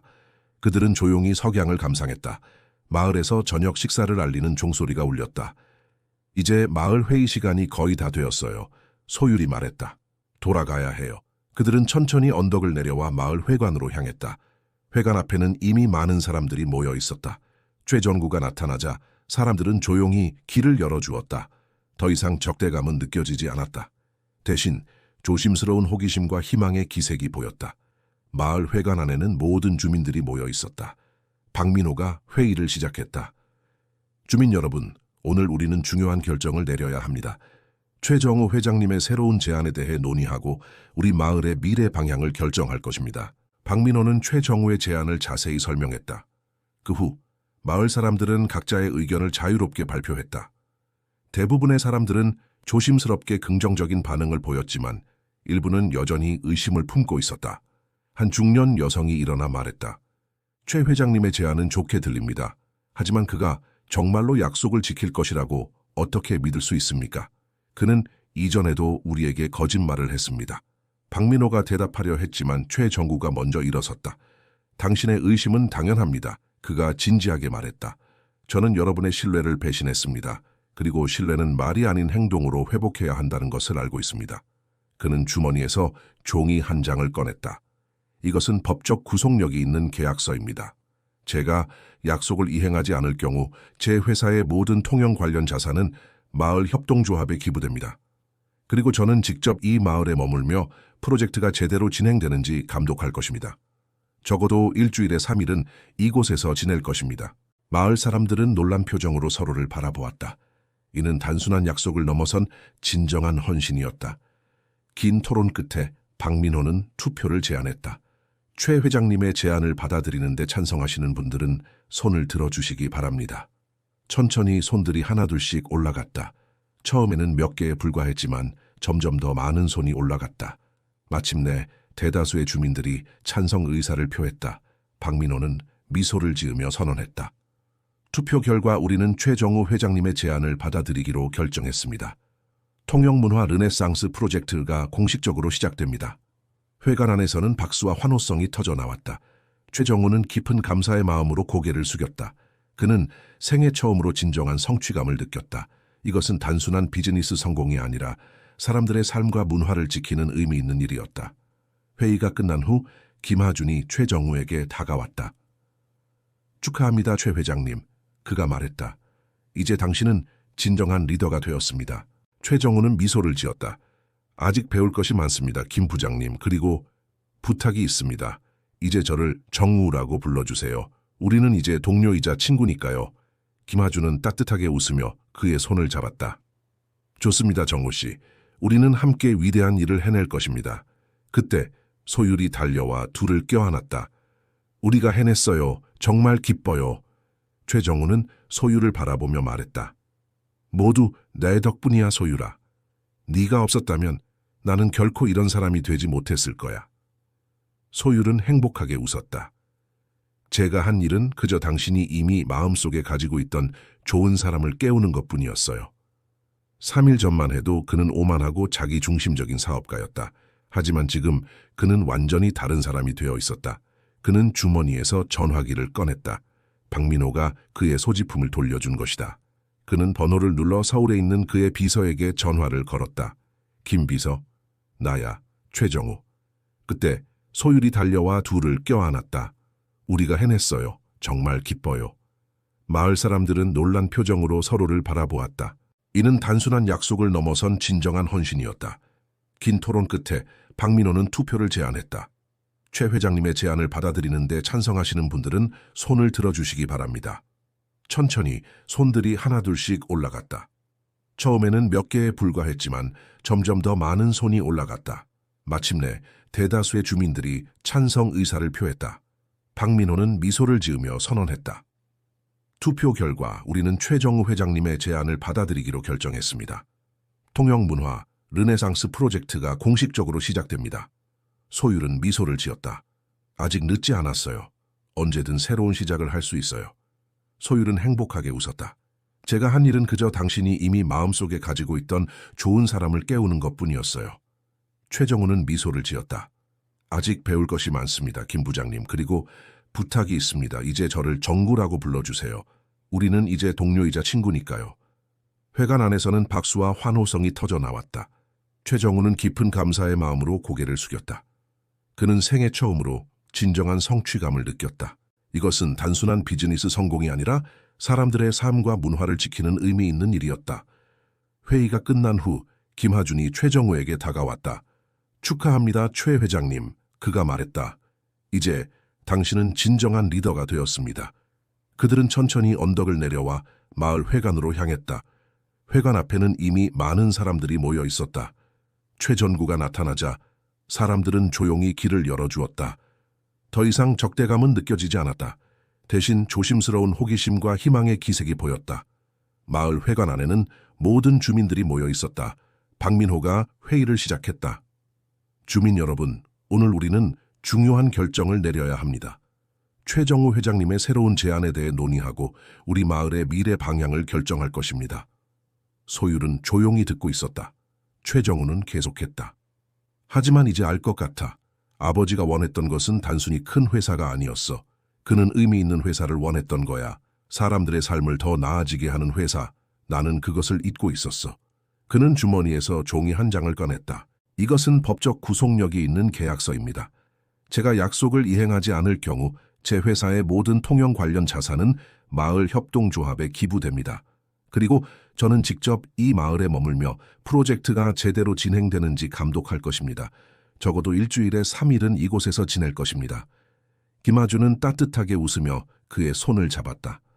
좋습니다, 정우 씨. 우리는 함께 위대한 일을 해낼 것입니다. 박민호가 대답하려 했지만 최정우가 먼저 일어섰다. 당신의 의심은 당연합니다. 그가 진지하게 말했다. 저는 여러분의 신뢰를 배신했습니다. 그리고 신뢰는 말이 아닌 행동으로 회복해야 한다는 것을 알고 있습니다. 박민호는 최정우의 제안을 자세히 설명했다. 그 후 마을 사람들은 각자의 의견을 자유롭게 발표했다. 대부분의 사람들은 조심스럽게 긍정적인 반응을 보였지만 일부는 여전히 의심을 품고 있었다. 한 중년 여성이 일어나 말했다. 최 회장님의 제안은 좋게 들립니다.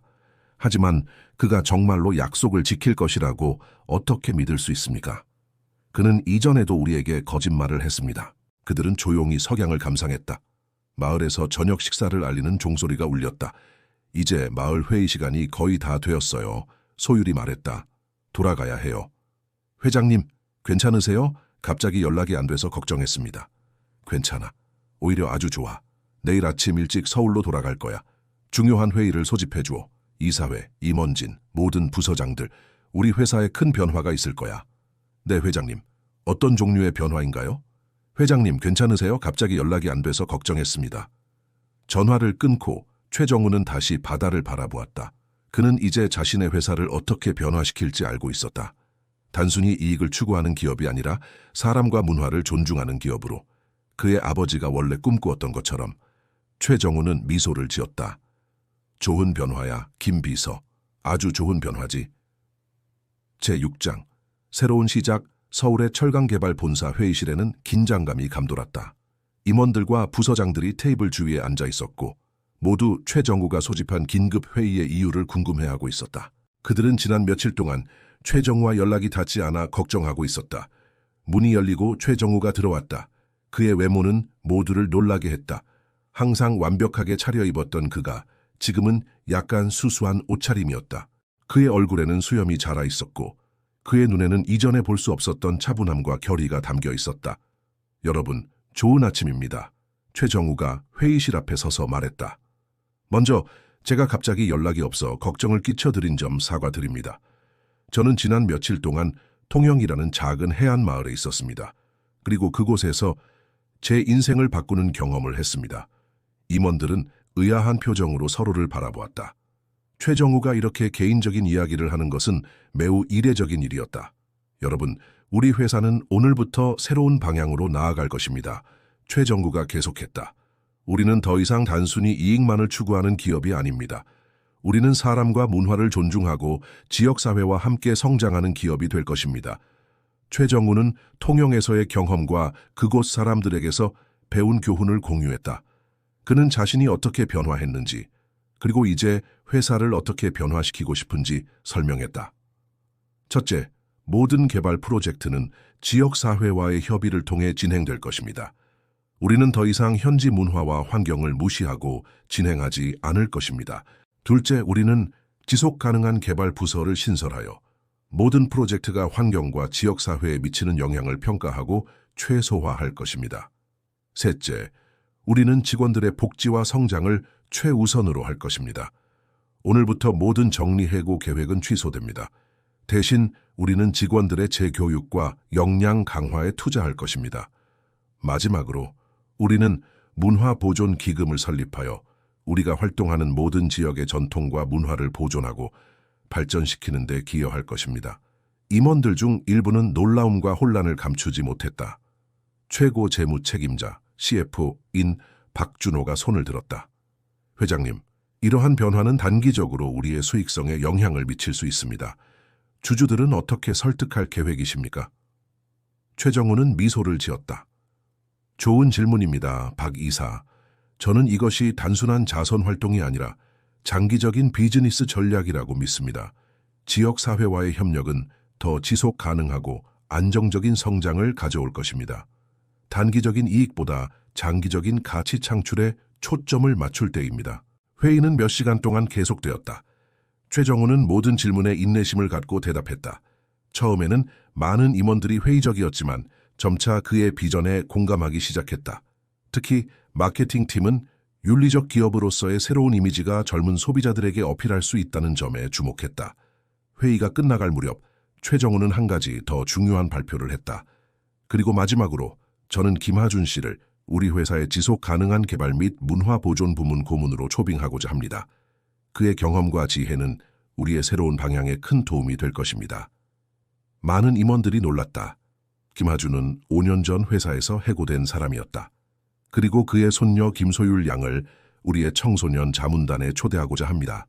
그녀의 순수한 시각과 창의적인 아이디어는 우리에게 많은 영감을 줄 것입니다. 최정우는 미소를 지었다. 좋은 질문입니다, 박 이사. 저는 이것이 단순한 자선 활동이 아니라 장기적인 비즈니스 전략이라고 믿습니다. 지역사회와의 협력은 더 지속 가능하고 안정적인 성장을 가져올 것입니다. 단기적인 이익보다 장기적인 가치 창출에 초점을 맞출 때입니다. 정우 아저씨, 소율의 밝은 목소리가 전화기에서 들렸다. 어떻게 지내세요? 회의가 끝난 후 최정우는 자신의 사무실로 돌아왔다. 그는 창문 앞에 서서 서울의 스카이라인을 바라보았다. 그의 회사가 지은 많은 건물들이 보였다. 이전에는 그것들이 그의 성공의 상징이었다. 하지만 이제 그는 다른 시각으로 그것들을 보았다. 그는 그 건물들 안에서 일하고 살아가는 사람들을 생각했다. 그의 비서가 문을 두드렸다. 회장님, 통영에서 전화가 왔습니다. 김소율 양이라고 합니다. 최정우는 회의에서 있었던 일들을 소율에게 이야기해 주었다. 와, 정말 멋져요. 소율이 흥분된 목소리로 말했다. 할아버지께서도 정말 기뻐하실 거예요. 그런데 저한테도 좋은 소식이 있어요. 통영발전위원회의 첫 번째 회의가 어제 열렸어요. 모두가 정말 열정적이었어요. 이미 많은 아이디어가 나왔답니다. 회의는 몇 시간 동안 계속되었다. 최정우는 모든 질문에 인내심을 갖고 대답했다. 처음에는 많은 임원들이 회의적이었지만 점차 그의 비전에 공감하기 시작했다. 특히 마케팅팀은 윤리적 기업으로서의 새로운 이미지가 젊은 소비자들에게 어필할 수 있다는 점에 주목했다. 회의가 끝나갈 무렵 최정우는 한 가지 더 중요한 발표를 했다. 그리고 마지막으로 저는 김하준 씨를 우리 회사의 지속 가능한 개발 및 문화 보존 부문 고문으로 초빙하고자 합니다. 그의 경험과 지혜는 우리의 새로운 방향에 큰 도움이 될 것입니다. 회의가 끝난 후 최정우는 자신의 사무실로 돌아왔다. 그는 창문 앞에 서서 서울의 스카이라인을 바라보았다. 그의 회사가 지은 많은 건물들이 보였다. 이전에는 그것들이 그의 성공의 상징이었다. 하지만 이제 그는 다른 시각으로 그것들을 보았다. 그는 그 건물들 안에서 일하고 살아가는 사람들을 생각했다. 그의 비서가 문을 두드렸다. 회장님, 통영에서 전화가 왔습니다. 김소율 양이라고 합니다. 셋째, 우리는 직원들의 복지와 성장을 최우선으로 할 것입니다. 오늘부터 모든 정리해고 계획은 취소됩니다. 대신 우리는 직원들의 재교육과 역량 강화에 투자할 것입니다. 그의 얼굴에는 수염이 자라 있었고 그의 눈에는 이전에 볼 수 없었던 차분함과 결의가 담겨 있었다. 여러분, 좋은 아침입니다. 최정우가 회의실 앞에 서서 말했다. 먼저, 제가 갑자기 연락이 없어 걱정을 끼쳐드린 점 사과드립니다. 저는 지난 며칠 동안 통영이라는 작은 해안 마을에 있었습니다. 그리고 그곳에서 제 인생을 바꾸는 경험을 했습니다. 마지막으로 우리는 문화보존기금을 설립하여 우리가 활동하는 모든 지역의 전통과 문화를 보존하고 발전시키는 데 기여할 것입니다.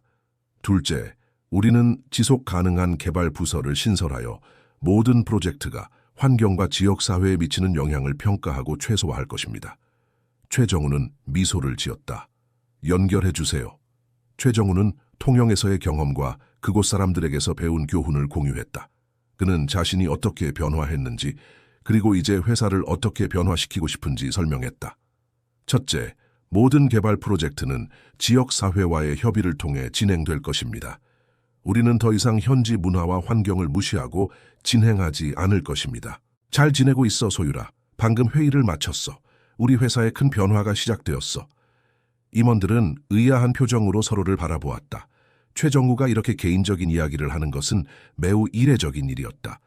여러분, 우리 회사는 오늘부터 새로운 방향으로 나아갈 것입니다. 최정우가 계속했다. 우리는 더 이상 단순히 이익만을 추구하는 기업이 아닙니다. 우리는 사람과 문화를 존중하고 지역사회와 함께 성장하는 기업이 될 것입니다. 정말요? 어떤 변화요? 최정우는 미소를 지었다. 연결해 주세요. 정우 아저씨. 소율의 밝은 목소리가 전화기에서 들렸다. 어떻게 지내세요? 잘 지내고 있어, 소율아. 방금 회의를 마쳤어. 우리 회사에 큰 변화가 시작되었어. 정말요? 어떤 변화요? 최정우는 회의에서 있었던 일들을 소율에게 이야기해 주었다. 와, 정말 멋져요. 소율이 흥분된 목소리로 말했다. 할아버지께서도 정말 기뻐하실 거예요. 그런데 저한테도 좋은 소식이 있어요. 통영발전위원회의 첫 번째 회의가 어제 열렸어요. 모두가 정말 열정적이었어요. 이미 많은 아이디어가 나왔답니다. 최정우는 소율의 열정에 미소를 지었다. 그래? 어떤 아이디어들이 나왔는지 이야기해줘. 소율은 마을 사람들이 제안한 다양한 프로젝트에 대해 이야기했다. 전통 공예 학교, 생태 관광 코스, 지속 가능한 어업 방법 등 다양한 아이디어가 있었다. 모두 정말 좋은 생각들이구나. 최정구가 말했다. 이번 주말에 통영에 다시 갈게. 그때 더 자세히 이야기하자. 이번에는 호화로운 벤틀리가 아니라 자신의 개인 차량인 소형 SUV를 운전했다. 그리고 이전과는 달리 그는 혼자가 아니었다. 그의 아내 윤미와 8살 아들 민수가 함께였다. 윤미는 처음에는 남편의 갑작스러운 변화와 주말 가족 여행 제안에 놀랐다. 그들은 몇 년 동안 함께 여행을 한 적이 없었다. 최정우는 항상 바쁘다는 이유로 가족 행사를 빠졌다. 하지만 윤미는 남편의 눈에서 진실함을 읽을 수 있었고 여행에 동의했다. 통영에 도착했을 때 그들은 마을 입구에서 소율과 김하준 그리고 박민호가 기다리고 있는 것을 발견했다. 소율은 기쁨에 찬 미소로 달려와 최정우를 포옹했다. 전구 아저씨 오셨네요. 그녀가 외쳤다. 그녀는 윤미와 민수를 보고 밝게 인사했다. 안녕하세요. 저는 소율이에요. 정우 아저씨의 친구예요. 윤미는 작업장을 둘러보며 깊은 인상을 받았다. 그녀는 패션 디자이너 출신이었지만 최정우의 권유로 경력을 포기했었다. 지금 그녀는 자신의 전문 지식이 여기에서 도움이 될 수 있다는 것을 깨달았다. 이 직물 패턴은 정말 아름답네요. 그녀가 한 작품을 가리키며 말했다. 현대적인 의류 디자인에 적용하면 정말 독특할 것 같아요. 윤미는 놀란 표정으로 남편을 바라보았다. 그녀는 남편이 이런 친근한 관계를 맺는 것을 본 적이 없었다. 최정우는 가족을 소개했다. 이쪽은 제 아내 윤미와 아들 민수입니다. 오늘 처음으로 통영을 방문했습니다. 우리 마을 구경시켜줄까? 재밌는 곳이 많아. 소율이 제안했다. 민수는 부모를 바라보았다. 최정구는 미소를 지으며 고개를 끄덕였다. 다녀와, 민수야. 소율이는 최고의 가이드야. 윤미는 놀란 표정으로 남편을 바라보았다. 그녀는 남편이 이런 친근한 관계를 맺는 것을 본 적이 없었다. 최정우는 가족을 소개했다. 이쪽은 제 아내 윤미와 아들 민수입니다. 오늘 처음으로 통영을 방문했습니다. 김하준과 박민호도 따뜻하게 그들을 맞이했다. 최 회장님의 가족을 만나게 되어 기쁩니다. 김하준이 말했다. 통영에 오신 것을 환영합니다. 그냥 전구라고 불러주세요, 김 부장님. 최정우가 미소를 지으며 말했다. 여기서는 우리 모두 친구니까요. 윤미는 남편의 변화에 더욱 놀랐다. 그녀는 항상 남편이 거리감 있고 형식적인 사람이라고 생각했었다. 소율은 민수에게 특히 관심을 보였다. 민수야, 우리 나이가 비슷한 것 같아. 나는 13살이야. 너는? 장인들과 디자이너들은 윤미의 의견에 관심을 보였다. 곧 그들은 열띤 논의를 시작했다. 최정우는 아내가 오랜만에 자신의 열정을 되찾은 모습을 보고 미소 지었다. 그날 오후 그들은 마을 학교를 방문했다. 소율과 민수는 이미 그곳에서 다른 아이들과 함께 놀고 있었다. 민수는 처음으로 또래 아이들과 자유롭게 어울리고 있었다. 서울에서는 항상 엄격한 학업 일정과 사교육으로 인해 그럴 기회가 없었다. 민수가 정말 즐거워 보이네요. 윤미가 말했다. 서울에서는 저렇게 웃는 모습을 보기 힘들었어요. 소율은 민수의 손을 잡고 마을로 달려갔다. 두 아이의 웃음소리가 공기 중에 퍼졌다. 최정우, 윤미, 김하준, 그리고 박민호는 천천히 마을로 걸어갔다. 윤미는 주변의 아름다운 풍경에 감탄했다. 여기는 정말 아름다운 곳이군요. 그녀가 말했다. 전구가 이곳에 대해 이야기했지만 직접 보니 더 놀랍네요. 통영은 특별한 곳입니다. 김하준이 대답했다. 여기에는 수백 년의 역사와 문화가 있습니다. 소율은 마을 사람들이 제안한 다양한 프로젝트에 대해 이야기했다. 전통 공예학교, 생태 관광 코스, 지속 가능한 어업 방법 등 다양한 아이디어가 있었다. 모두 정말 좋은 생각들이구나. 최전구가 말했다. 이번 주말에 통영에 다시 갈게. 그때 더 자세히 이야기하자. 최정우는 소율의 열정에 미소를 지었다.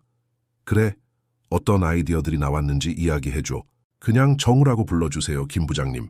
최정우가 미소를 지으며 말했다. 여기서는 우리 모두 친구니까요. 박민호는 최정우와 윤미를 마을 협동조합으로 안내했다. 그곳에서는 이미 통영문화 르네상스 프로젝트의 첫 번째 단계가 시작되고 있었다. 젊은 디자이너들이 전통 공예 장인들과 협력하여 새로운 제품을 개발하고 있었다. 이것은 단순한 보존이 아닙니다. 박민호가 설명했다. 우리는 전통을 현대화하고 새로운 세대가 참여할 수 있도록 하고 있습니다. 김하준과 박민호도 따뜻하게 그들을 맞이했다. 최 회장님의 가족을 만나게 되어 기쁩니다.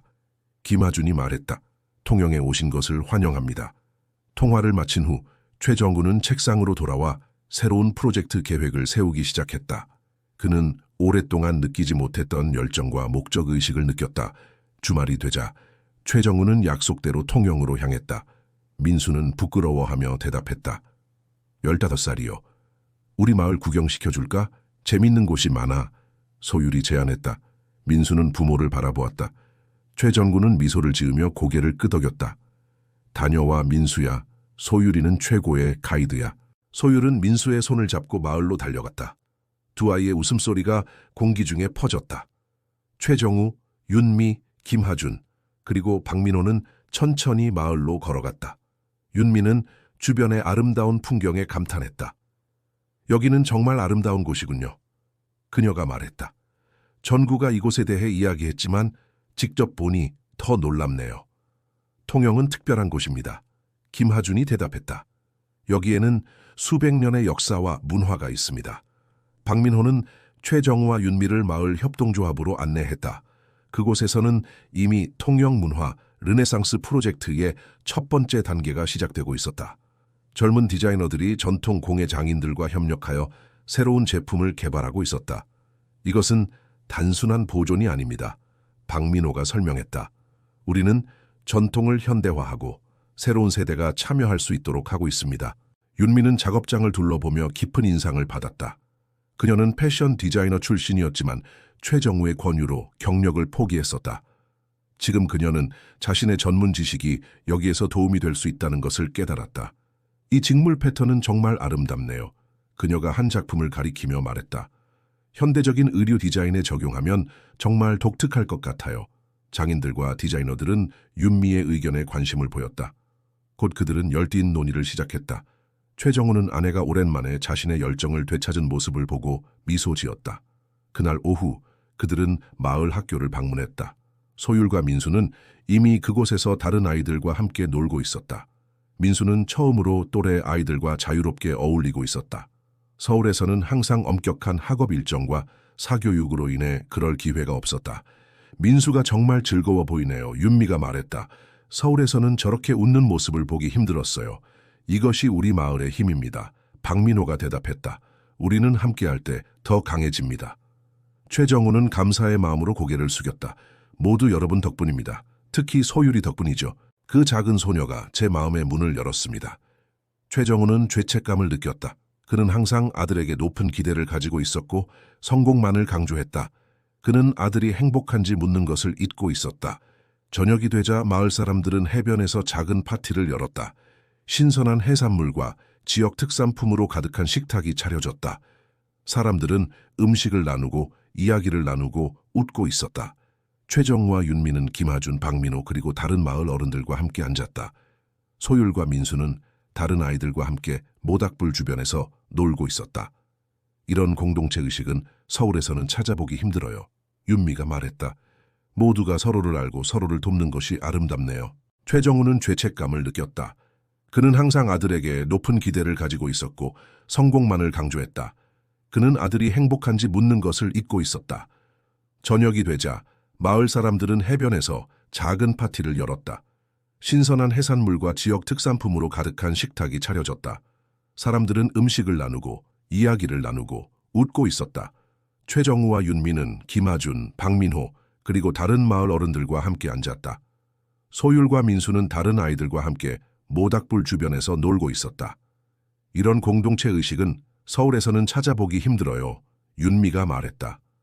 모두가 서로를 알고 서로를 돕는 것이 아름답네요. 이것이 우리 마을의 힘입니다. 박민호가 대답했다. 우리는 함께할 때 더 강해집니다.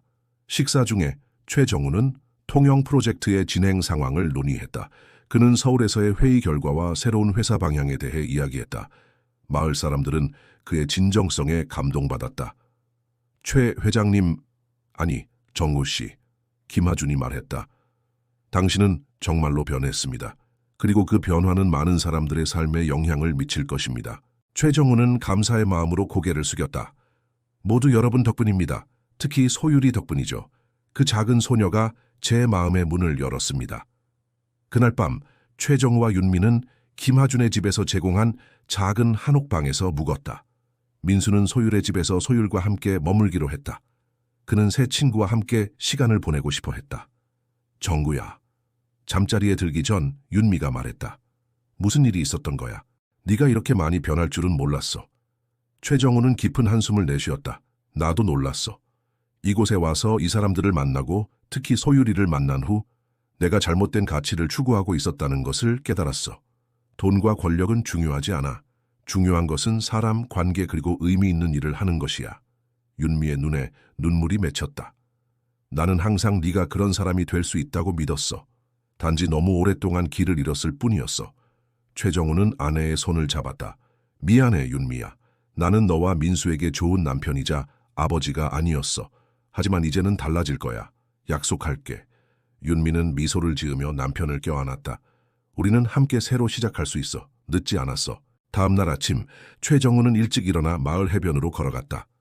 그곳에는 이미 소율이 앉아 있었다. 그녀는 일출을 바라보고 있었다. 안녕, 소율아. 최정우가 그녀 옆에 앉으며 말했다. 정우 아저씨, 좋은 아침이에요. 소율이 밝게 인사했다. 일찍 일어나셨네요. 응, 생각할 것이 많아서. 최정우가 대답했다. 소율아, 나는 내게 정말 고마워. 네가 내 인생을 바꿨어. 소율은 미소를 지었다. 저는 그냥 할아버지에게 배운 대로 했을 뿐이에요.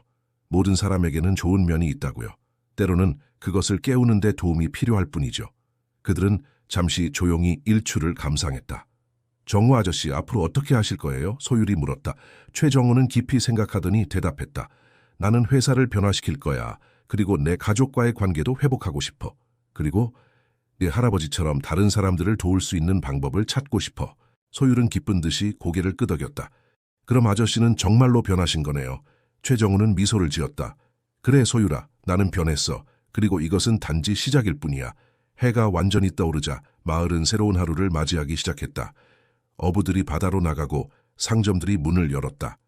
그리고 통영과 최정우, 두 운명은 이제 영원히 연결되었다. 한때는 서로의 적이었지만 이제는 함께 새로운 미래를 향해 나아가고 있었다. 나 제7장. 철의 왕에서 희망의 전령사로 그들은 잠시 조용히 일출을 감상했다. 정우 아저씨, 앞으로 어떻게 하실 거예요? 소율이 물었다. 최정우는 깊이 생각하더니 대답했다. 나는 회사를 변화시킬 거야. 그리고 내 가족과의 관계도 회복하고 싶어. 그리고 네 할아버지처럼 다른 사람들을 도울 수 있는 방법을 찾고 싶어. 최정우는 깊은 한숨을 내쉬었다. 나도 놀랐어. 이곳에 와서 이 사람들을 만나고 특히 소율이를 만난 후 내가 잘못된 가치를 추구하고 있었다는 것을 깨달았어. 돈과 권력은 중요하지 않아. 중요한 것은 사람, 관계, 그리고 의미 있는 일을 하는 것이야. 소율은 기쁜 듯이 고개를 끄덕였다. 그럼 아저씨는 정말로 변하신 거네요. 6개월 후 통영은 완전히 달라진 모습이었다. 통영 문화 르네상스 프로젝트는 예상보다 훨씬 빠르게 진행되고 있었다. 마을의 전통 가옥들은 현대적 편의시설을 갖추면서도 역사적 외관을 보존하도록 개조되었다. 오래된 시장은 활기를 되찾았고 새로운 방문객들로 북적였다. 그러나 이것은 단순한 관광지화가 아니었다. 마을의 영혼은 그대로 보존되었다. 통영 미래협동조합은 이제 전국적으로 유명해졌다. 전통 공예품을 현대적 디자인과 결합한 제품들은 서울의 고급 백화점은 물론 해외 시장에서도 인기를 끌고 있었다. 마을 젊은이들은 더 이상 일자리를 찾아 도시로 떠나지 않았다. 오히려 도시에서 재능 있는 젊은이들이 통영으로 이주해오고 있었다. 김하준 과학기술학교는 이제 최첨단 시설을 갖춘 교육센터로 변모했다. 학생들은 전통적인 지식과 현대 기술을 동시에 배우고 있었다. 특히 지속가능한 발전과 생태 보존에 초점을 맞춘 교육 프로그램은 전국적인 모델이 되었다. 이 모든 변화의 중심에는 최전구가 있었다. 그는 약속대로 일주일에 적어도 3일을 통영에서 보냈다. 그의 사무실은 마을 협동조합 건물 안에 있었고 누구나 그를 찾아와 이야기할 수 있었다. 철의 왕이라는 별명은 이제 잊혀졌고 사람들은 그를 친근하게 정우 형이나 정구 아저씨라고 불렀다. 서울에서도 큰 변화가 있었다. 철강 개발은 이제 하모니 개발로 이름을 바꾸고 기업 철학도 완전히 새롭게 했다. 회사는 환경 친화적이고 문화적으로 지속 가능한 프로젝트에 초점을 맞추었다. 직원들의 복지와 성장을 중시하는 문화가 정착되었고 회사는 일하고 싶은 직장 순위에서 상위권에 올랐다. 김하준은 회사의 지속 가능한 개발 및 문화 보존 부문 고문으로서 활발히 활동하고 있었다. 그의 경험과 지혜는 회사의 새로운 방향 설정에 큰 도움이 되었다. 특히 그가 개발한 문화 영향 평가 시스템은 모든 개발 프로젝트에 적용되어 지역 문화와 환경을 보호하는 데 기여했다. 소율은 청소년 자문단의 리더로 성장했다. 그녀는 전국의 학교를 돌아다니며 어린이들에게 지속 가능한 발전과 문화 보존의 중요성을 가르쳤다. 그녀의 순수한 열정과 지혜는 많은 어린이들에게 영감을 주었다. 통영의 변화는 전국적인 주목을 받았다. 많은 언론이 이를 통영의 기적이라고 불렀다. 이는 단순한 경제적 성공이 아니라 문화와 환경을 보존하면서도 발전을 이룬 새로운 모델이었다. 이날은 통영 문화 르네상스 프로젝트 시작 6개월을 기념하는 특별한 날이었다.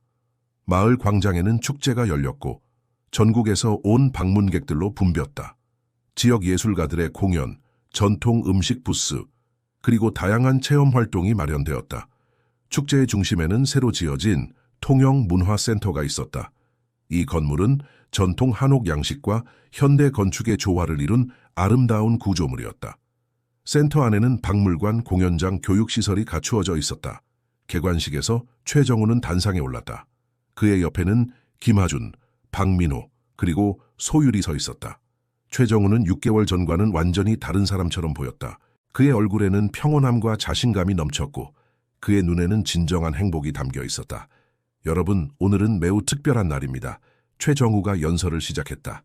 6개월 전 저는 이 마을을 파괴하려는 사람이었습니다. 하지만 여러분의 지혜와 용기, 그리고 한 작은 소녀의 순수한 마음 덕분에 저는 변화할 수 있었습니다. 최정우는 아내의 손을 잡았다. 미안해, 윤미야. 나는 너와 민수에게 좋은 남편이자 아버지가 아니었어. 하지만 이제는 달라질 거야. 약속할게.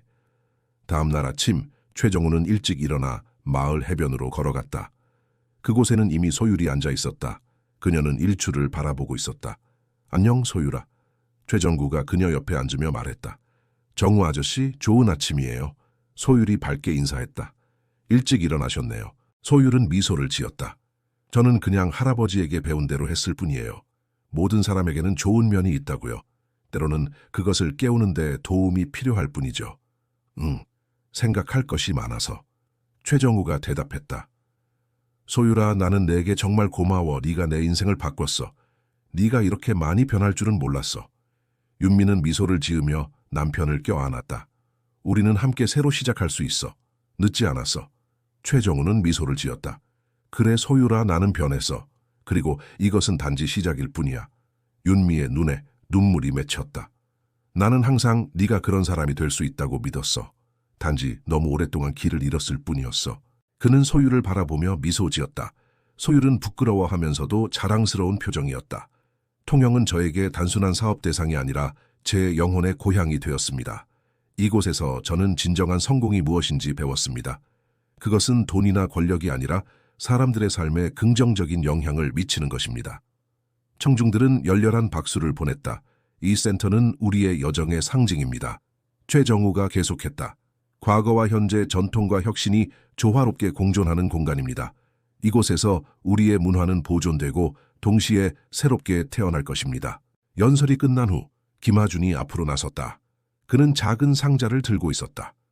정우 씨, 마을 사람들을 대표하여 이것을 드리고 싶습니다. 그가 말했다. 상자를 열자 그 안에는 아름다운 브로치가 있었다. 통영의 전통 은세공 기술로 만든 것이었다. 이것은 통영의 심장이라고 불리는 특별한 장신구입니다. 김하준이 설명했다. 이는 우리 마을의 전통과 영혼을 상징합니다. 이제 당신은 우리 마을의 일원입니다. 그녀는 이제 14살이 되었지만 여전히 순수한 미소를 간직하고 있었다. 저도 선물이 있어요. 소율이 말했다. 그녀는 작은 노트를 꺼냈다. 이것은 제가 6개월 동안 기록한 일기예요. 우리의 변화와 성장을 담았어요. 이것으로 책을 만들고 싶어요. 철창 속의 왕, 그리고 그를 구한 소녀라는 제목으로요. 갑자기 소율의 목소리가 들렸다. 할아버지 정우 아저씨 여기 계셨군요. 그는 소율을 바라보며 미소 지었다. 소율은 부끄러워하면서도 자랑스러운 표정이었다. 통영은 저에게 단순한 사업 대상이 아니라 제 영혼의 고향이 되었습니다. 이곳에서 저는 진정한 성공이 무엇인지 배웠습니다. 그것은 돈이나 권력이 아니라 사람들의 삶에 긍정적인 영향을 미치는 것입니다. 최정우는 소율의 어깨를 감싸 안았다. 네가 옳아, 소율아. 모든 사람은 변할 수 있어. 그리고 내 덕분에 나는 더 나은 사람이 되었어. 사람들은 웃으며 박수쳤다. 최정우도 함께 웃었다. 그거 좋은 생각이구나, 소율아. 그가 말했다. 하지만 제목을 바꿔야 할 것 같아. 소녀가 구한 것은 왕이 아니라 왕의 영혼이 어떨까? 그들은 잠시 조용히 바다를 바라보았다. 김 부장님, 한 가지 궁금한 것이 있습니다. 최정우가 말했다. 왜 저를 용서하셨습니까? 제가 당신을 그렇게 부당하게 대했는데도요. 김아주는 깊이 생각하더니 대답했다. 용서는 상대방을 위한 것이 아니라 자신을 위한 것입니다. 원한을 품는 것은 너무 무거운 짐이지요. 그리고 저는 당신 안에 있는 좋은 사람을 볼 수 있었습니다. 단지 잠시 길을 잃었을 뿐이라고 생각했습니다. 청중들은 열렬한 박수를 보냈다. 이 센터는 우리의 여정의 상징입니다. 최정우가 계속했다. 과거와 현재, 전통과 혁신이 조화롭게 공존하는 공간입니다. 이곳에서 우리의 문화는 보존되고 동시에 새롭게 태어날 것입니다. 최정우는 고개를 끄덕였다. 소율은 특별한 아이입니다. 그녀는 제게 진정한 부와 성공이 무엇인지 가르쳐 주었습니다. 소율이 달려와 그들 사이에 앉았다. 그녀의 눈은 별처럼 빛나고 있었다. 무슨 이야기하고 계셨어요? 그녀가 물었다. 너에 대한 이야기였단다. 김하준이 대답했다. 네가 얼마나 특별한 아이인지에 대해서. 소율은 행복하게 웃었다. 저는 특별하지 않아요. 그저 할아버지에게 배운 대로 했을 뿐이에요. 모든 사람은 소중하고 모든 사람은 변할 수 있다는 것을요. 연설이 끝난 후 김하준이 앞으로 나섰다. 그는 작은 상자를 들고 있었다. 정우 씨, 마을 사람들을 대표하여 이것을 드리고 싶습니다. 그가 말했다. 상자를 열자 그 안에는 아름다운 브로치가 있었다. 통영의 전통 은세공 기술로 만든 것이었다. 이것은 통영의 심장이라고 불리는 특별한 장신구입니다. 김하준이 설명했다.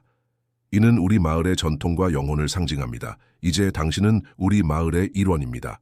소율은 기쁘게 고개를 끄덕였다. 축제는 밤늦게까지 계속되었다. 사람들은 춤추고 노래하고 함께 기쁨을 나누었다. 최정우와 그의 가족도 함께했다. 윤미는 이제 통영협동조합의 패션 디자인 자문으로 활동하고 있었고 민수는 방학 때마다 통영에 와서 소율과 다른 친구들과 시간을 보냈다. 밤이 깊어가자 최정우는 조용히 해변으로 걸어갔다. 그곳에는 이미 김하준이 앉아 있었다. 생각이 많으신가 보군요. 김하준이 말했다. 최정우는 미소를 지으며 그 옆에 앉았다. 네, 지난 6개월을 되돌아보고 있었습니다. 제 인생이 이렇게 달라질 줄은 몰랐습니다. 인생은 놀라움의 연속이지요. 김하준이 말했다. 때로는 가장 어두운 순간이 가장 밝은 빛으로 이어지기도 합니다. 최정우는 깊이 감동받았다. 감사합니다. 당신의 지혜와 너그러움 덕분에 저는 새로운 삶을 찾았습니다. 그런데 더 중요한 것은 소율이었지요. 김하준이 미소 지으며 말했다. 그 아이의 순수한 마음이 당신의 마음을 열었습니다. 최정우는 깊은 감동을 받아 말을 잇지 못했다. 그의 눈에 눈물이 고였다. 김하준은 브로치를 최정우의 재킷에 달아주었다. 군중들은 열광적인 박수를 보냈다. 이때 소율이 앞으로 나섰다. 인생은 놀라움의 연속이지요. 김하준이 말했다. 때로는 가장 어두운 순간이 가장 밝은 빛으로 이어지기도 합니다. 그들은 잠시 조용히 바다를 바라보았다. 김 부장님, 한 가지 궁금한 것이 있습니다. 최정우가 말했다. 왜 저를 용서하셨습니까? 제가 당신을 그렇게 부당하게 대했는데도요. 김하준은 깊이 생각하더니 대답했다. 용서는 상대방을 위한 것이 아니라 자신을 위한 것입니다. 원한을 품는 것은 너무 무거운 짐이지요. 그리고 저는 당신 안에 있는 좋은 사람을 볼 수 있었습니다. 단지 잠시 길을 잃었을 뿐이라고 생각했습니다. 최정우는 깊이 감동받았다. 감사합니다. 당신의 지혜와 너그러움 덕분에 저는 새로운 삶을 찾았습니다. 그런데 더 중요한 것은 소율이었지요. 김하준이 미소 지으며 말했다. 그 아이의 순수한 마음이 당신의 마음을 열었습니다. 최정우는 고개를 끄덕였다. 소율은 특별한 아이입니다. 그녀는 제게 진정한 부와 성공이 무엇인지 가르쳐 주었습니다. 갑자기 소율의 목소리가 들렸다. 할아버지, 정우 아저씨, 여기 계셨군요. 소율이 달려와 그들 사이에 앉았다. 그녀의 눈은 별처럼 빛나고 있었다. 무슨 이야기하고 계셨어요? 그녀가 물었다. 너에 대한 이야기였단다. 김하준이 대답했다. 네가 얼마나 특별한 아이인지에 대해서. 소율은 행복하게 웃었다. 저는 특별하지 않아요. 그저 할아버지에게 배운 대로 했을 뿐이에요. 모든 사람은 소중하고 모든 사람은 변할 수 있다는 것을요. 최정우는 소율의 어깨를 감싸 안았다. 네가 옳아 소율아. 모든 사람은 변할 수 있어. 그리고 내 덕분에 나는 더 나은 사람이 되었어. 그들은 함께 밤하늘을 바라보았다. 수많은 별들이 통영의 바다 위에 반짝이고 있었다. 그것은 마치 미래의 무한한 가능성을 보여주는 것 같았다. 앞으로 어떤 계획이 있으세요, 정우 아저씨? 소율이 물었다. 최정우는 잠시 생각했다. 나는 우리의 모델을 다른 곳으로도 확장하고 싶어. 통영에서 배운 교훈